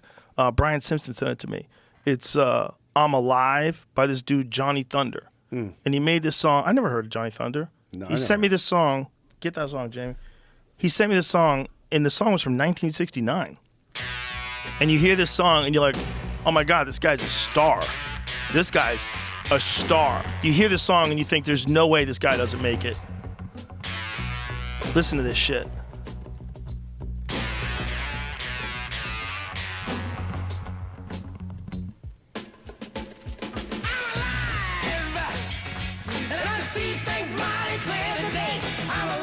Don't you see mini skirts and hot knee-high boots? People are dancing. People with flowers in their hair. Dudes with fucked up So mustaches. I went more rocking. Oh, this gets better too. You gotta let this one get in you.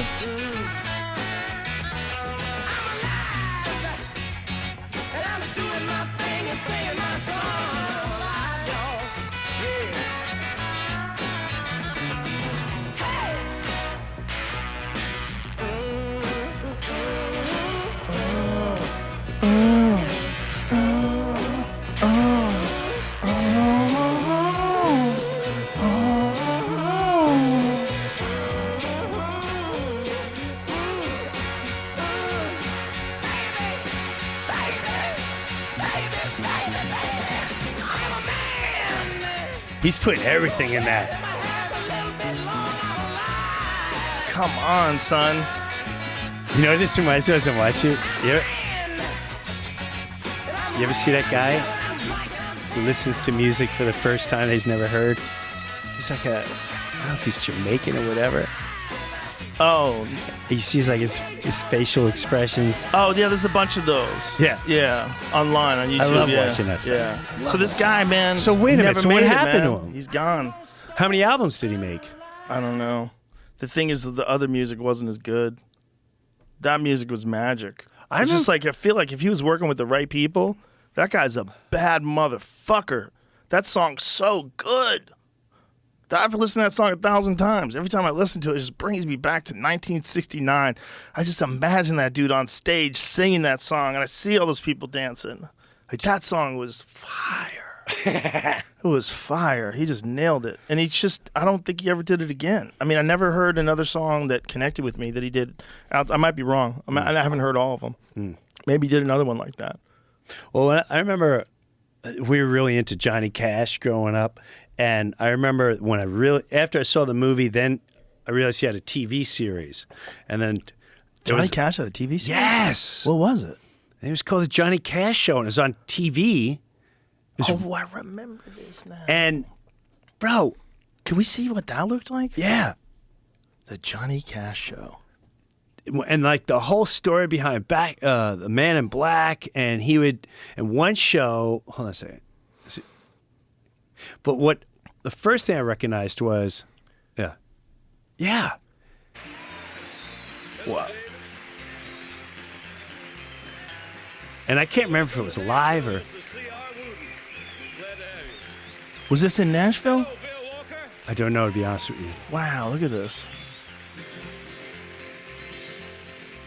I keep a close watch on this heart of mine. I keep my eyes. But he'd also. What a bad motherfucker he was. No, dude, when he would talk to the crowd, he would get into some deep stuff and interact with the crowd. And then the music, whoever he had on musically, which what I noticed was, it wasn't about their outfits. It wasn't, she wasn't so much, like the chicks that sang, no one's crawling on the floor and tweaking. It's the song. Yeah. It's the beauty of the song. It's the spirit of the song. Like, look, this chick ain't. Is that his wife? Who is that? This is the pilot for the show? That's what it says. 1965. Bro, and then he. This is crazy too.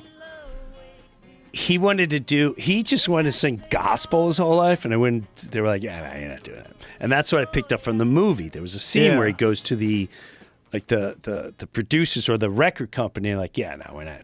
Come back with, and he came back with something like, all right, we'll play that. That will get on. But on here, he went full blown gospel one show, and he went live, and they threatened to pull him and all that. That guy was a badass. He was a pioneer. But the music, it was more about the music compared to whatever's going on today. Well, there's some people out here that are just doing the music happened. too. There's people out there, and they're very popular too because they're just doing music, and people are like flocking to that.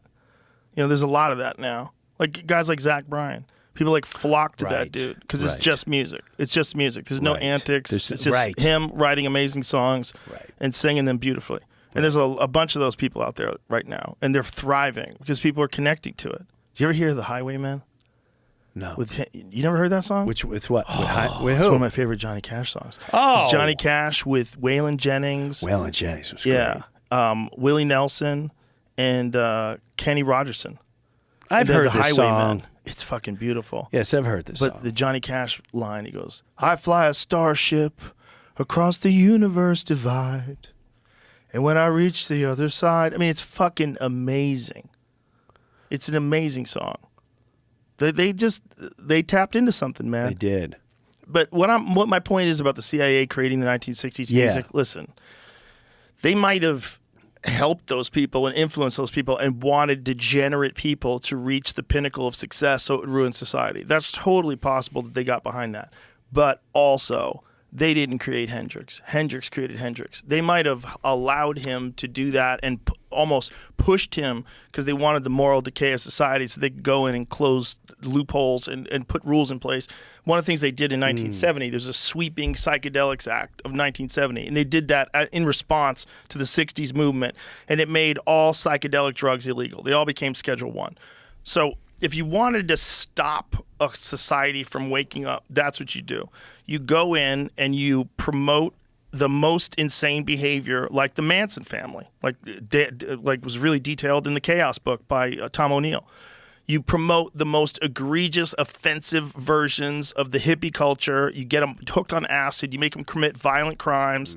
And you're doing this all so that you could eventually pass laws to limit all psychedelic use and all control over populations, stop all this hippie bullshit, lock those people up. They did it with the Civil Rights Movement. They did it with the Black Panthers. They did it with the hippies. They infiltrated. They changed the drug laws. They used it as an excuse to come in and arrest people. And they even had people pretending to be hippies that were deeply embedded in the movement, just like they did with the Proud Boys. Of course. Just like they did with those guys who was kidnapping Governor Whitmer. That's what they do. Right. They infiltrate, get people to do things. And it's all about control. And through that, they've put the enlightenment of the human race on pause because they limited the use of these things that people have used forever to attain a level of enlightenment that they feel is unavailable to them without these experiences.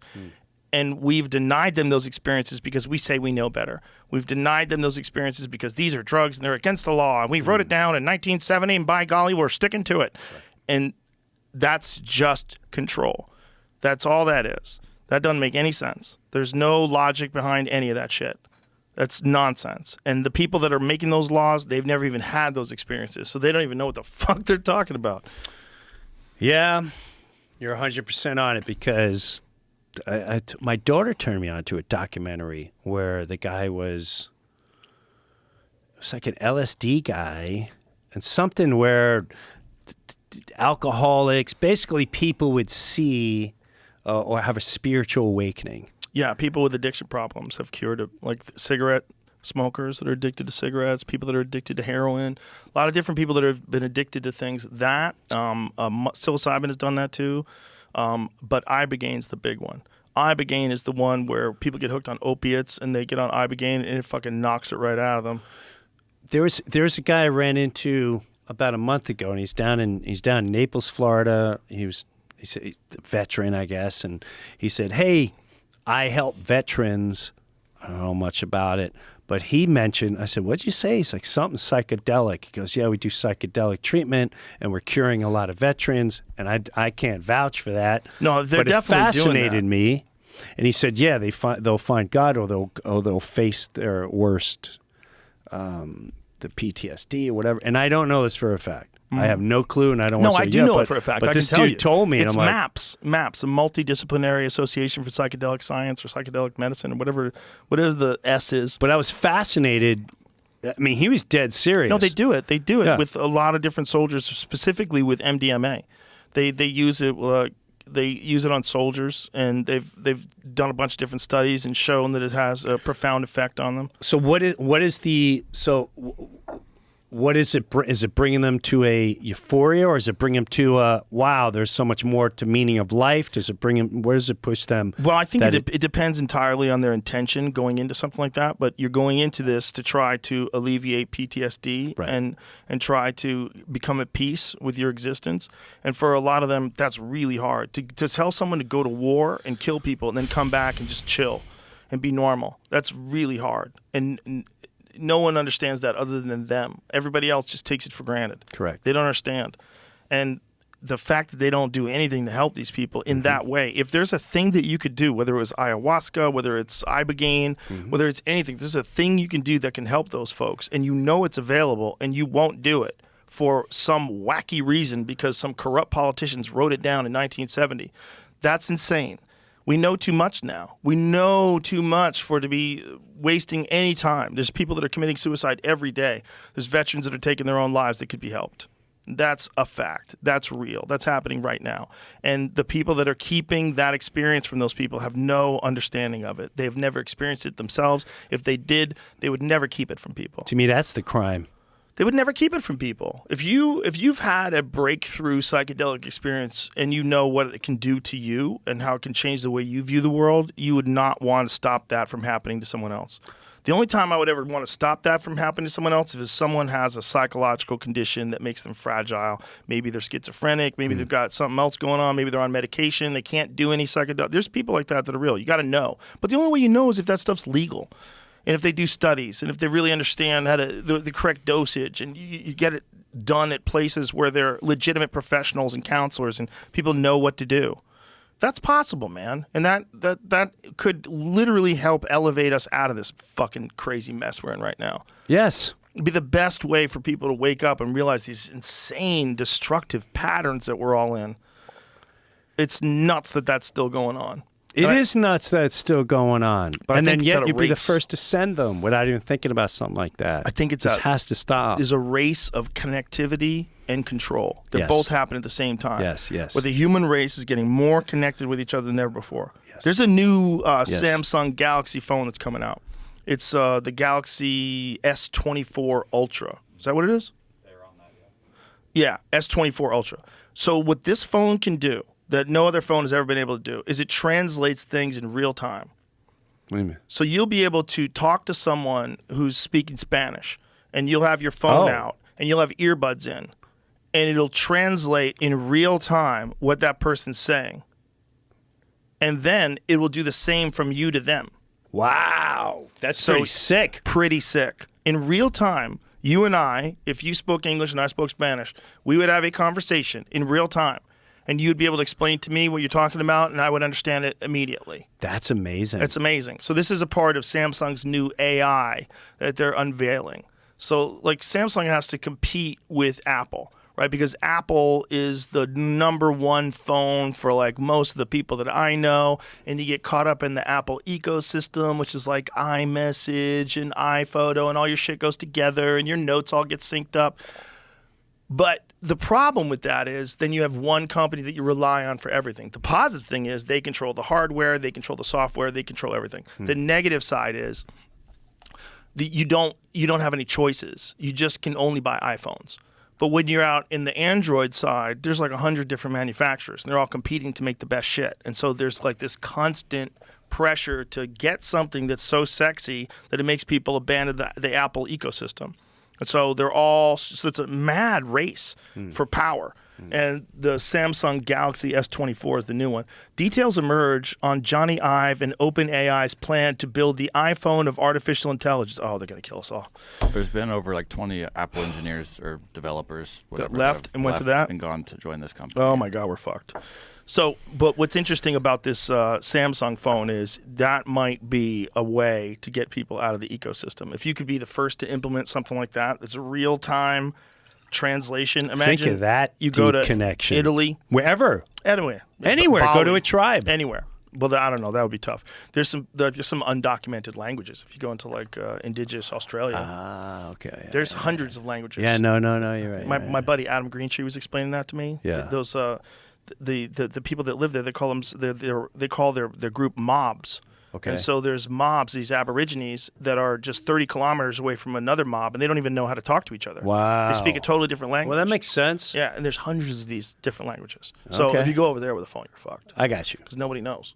But that's just for now. For now, nobody knows. Correct. But I bet AI will figure it out. I bet they'll get a bunch of fucking those people to talk into it, and they'll just decode it and decipher it and figure out what it means. Yeah, or they're already figured out. They're going to slowly give you. Yeah. Like, first, give them this one where they can talk to someone from France. Yeah, you're going to get France. You're going to get German. You're going to get people speaking. Spanish. Yeah, Spanish will be the first. Spanish should be #1, right? Because that like behind English, that's the second Agreed. language. Yeah. You're going to get the Arabic languages. You're going to get Portuguese. It's going to be interesting, man. But it's going to happen in real time. That's a new thing. once people can talk to each other in real time, like that's one of the cool things about Translate. Like if you look at someone's tweet and you could press that translate button. Yes. So someone who's speaking Hebrew, you translate it and you're like, oh, this is what he's saying. Yes. Okay. No, I agree. Now, if you can have conversations, Yes. deep conversation with someone you've never met, and the only thing kept you from one another is not knowing each other's language. Exactly. That's pretty amazing. This is in the Bible. This is the Tower of Babel. You know, this is what I don't know the Bible. The Tower of Babel story is. I think it's supposed to be the lesson is supposed to be about human, whether it's ego or greed. But the idea is that God decided to confuse people by making them speak a bunch of different languages so they can never talk to each other. And it's because they tried to build a tower that touched the heavens. Am I fucking that up? What is the actual thing? So I could. Oh, I mean, I was. That is it. That's pretty. Yeah, look, there's the picture. Oh, there it is. Okay. Depiction of it. So God's like, you motherfuckers, I'm gonna fuck with you and make you build a bunch of different languages, you idiots. So according to the story, a united human race speaking a single language and migrating eastward comes to the land of Shinar, where they agreed to build a city and a tower with its top in the sky. Yahweh, observing their city and tower, confounds their speech so that they can no longer understand each other and scatters them around the world. So what that might mean, the Bible, if you're thinking about it, it's a written account of the last catastrophe and the people that made it out of the last catastrophe. So if at one point in time before the catastrophe, there was a single language that was spoken because they had reached this ability in terms of whether it's education or some kind of technology that allowed people to communicate with each other freely, where everybody could speak. And then when the asteroid hits, boom, and civilization goes back in the Stone Age, people scatter, and then new languages develop. People forget the old languages. They run into people that have never even experienced it. They travel around the world and repopulate the earth, and everyone forgets the universal language. I could see that happening. It's totally possible. Like, think about the old, like, we don't even know what ancient Sumerian sounded like. Right. They just guess. Like, if you ever see how they used to write 6,000 years ago? Even telecommunicating. Have you ever seen it? No. It's called cuneiform. It looks like old-time nails, like a nail going sideways and two nails going down. You look at it and go, what the fuck is this? Right. This is the old... Find some of that shit.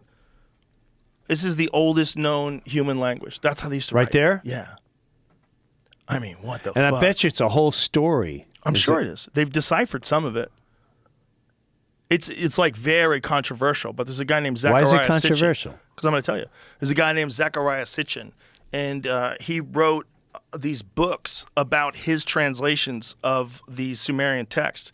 And he said that it's all about the Anunnaki, this species that lives on planet Nibiru that comes into contact with Earth every like 3,600 years, and they created us. And they use us to mine for gold.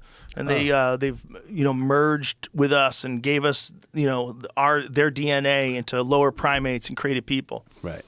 And this guy was like a legit scholar. That's what's nuts about this. This whole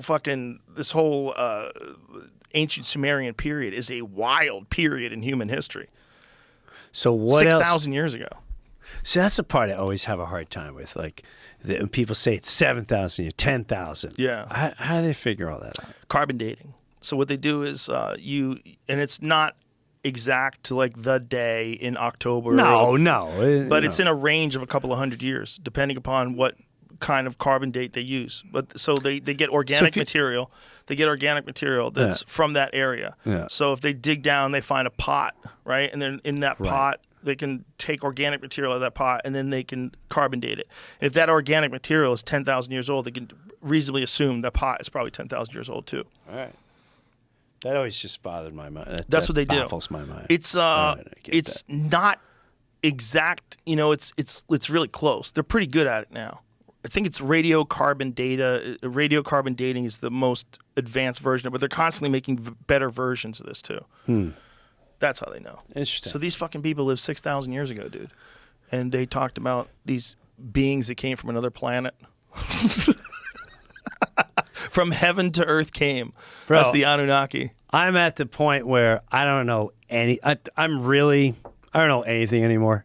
I really don't. Well, if we want to say, if you 10 years ago, if you brought flat Earth to me, I'd be like, you know, I don't even want you in my house. I don't even want you in my house. And now you're like, Now I'm like, let me hear your argument. Wow, that's okay. Wow. You know, I never thought of it like that. Or if you bring up almost anything now, I go, oh, wow. You know, yeah, no, I'm Getting good weed. That's what it is. Well, that's the scary part is I don't know if I am. That's if I had great weed, I might figure it all out. But what I mean is I literally feel we really don't know anything anymore. Well, we know I'm at something. that point. Like we know certainly some things, but we know a lot. But there's like an old quote that has the bonfire. What is it? It's a Dennis McKenna quote. He said something about as the bonfire of enlightenment grows, the surface area of ignorance is exposed. So the bigger the fire of knowledge grows, the more area is exposed. You realize how much you don't know. So in the beginning, people never thought about subatomic particles. As the bonfire of knowledge grows brighter, the more the darkness is revealed to our startled eyes. That's the quote. It's a beautiful quote. Oh, it's Terrence McKenna quote that. So that quote is like what's going on. It's like as much as we think we know, we're still one day, people in the future will look back at us like we look back at fucking idiots making arrowheads out of rocks. Right. That's it. Right. Yeah. At the end of the day, and that's what they're going to think about us. We're and idiots. I also think about, I don't want to, Bible, whatever. How do we know when you're in truly a biblical time? Like we could be in it right now. And how do we know who the prophets are? And how do we know if there's not prophets among us? And how do we know? Well, listen, if the Bible's real, you're always in a biblical time. So if the Bible is a representation of the actual history of the universe, if that's what it really is, it's just told through the telephone game to like 1,000 years and then written down. But think about in the beginning there was light. Isn't that the Big Bang? I don't. I mean, if you think about just parts of the idea of God creating the earth and God creating the universe and doing it quickly, the fucking Big Bang was pretty goddamn quick. I mean, it wasn't 6 days, but it's pretty fucking crazy that something just existed. Now, if you were a person that had been told that, and then you tell other people that for 1,000 years, and then someone writes it down, maybe that's what you get. Maybe you get God created, the heavens and the earth in 6 days. Maybe that is their version of the origin of the universe as it was told to people that understood it 10,000 years ago, 12,000 years ago, whatever it was. Right. And then when we got wiped out and we had to refigure things out again, you just get these stories, these whispers of the past. I feel of what happened. We should always be writing the new future rather than depending on depending on the past. Depending on the past, start writing the now for the better. And create the new story. I think we are doing that. I do too. I just think it's a long, arduous process, and it's not linear. It's not like you always win, and we're not going to get it right away. Correct? Yeah. Right. Yeah. There's a struggle going on right now with human nature and human beings, and it's all happening all over the world. Someone made a good. I heard the old example, like you're a rat in a cage. And all you know is like you drink from that water bottle, and you're fed every day at this time. Smashing pumpkins, bro. Yes. There you go. Right. I'm still just a rat. Yeah. Whenever I have conversations, whether it's with my wife or whatever, and we get into this, I always just go, despite all my rage. Give me some of that to close this out with. Just a rat in the You figured it all out. Oh my God. That you is can the figure it all out. Angst song. But we could talk about everything and anything over and over and over. At the end of the day, despite all my rage, still just a rat. The way he says rat in the cage. So amazing. Yeah. And you take the cage off, a lot of them still don't leave that perimeter. People don't know what to do, Jim Breuer. Dude, it's a great song. What a great day. God. Thanks for having me. My pleasure, my brother. It's always good to see you. Thanks for the invite. We've been friends for a long time. We've been friends for a long time. Yeah, man, you're a good I human love you to being. death. You I are love too. you, bro. And I love you a lot. I love that we've always been close all these years. Me too. We've been friends for how many? Dude, it's 30 like 1990 years now. At least might be 34 years. I think it's 34. I want to say it was 91. Yeah, somewhere around then. 91 maybe. No, I suppose I'll show all my cool and cold. like a child.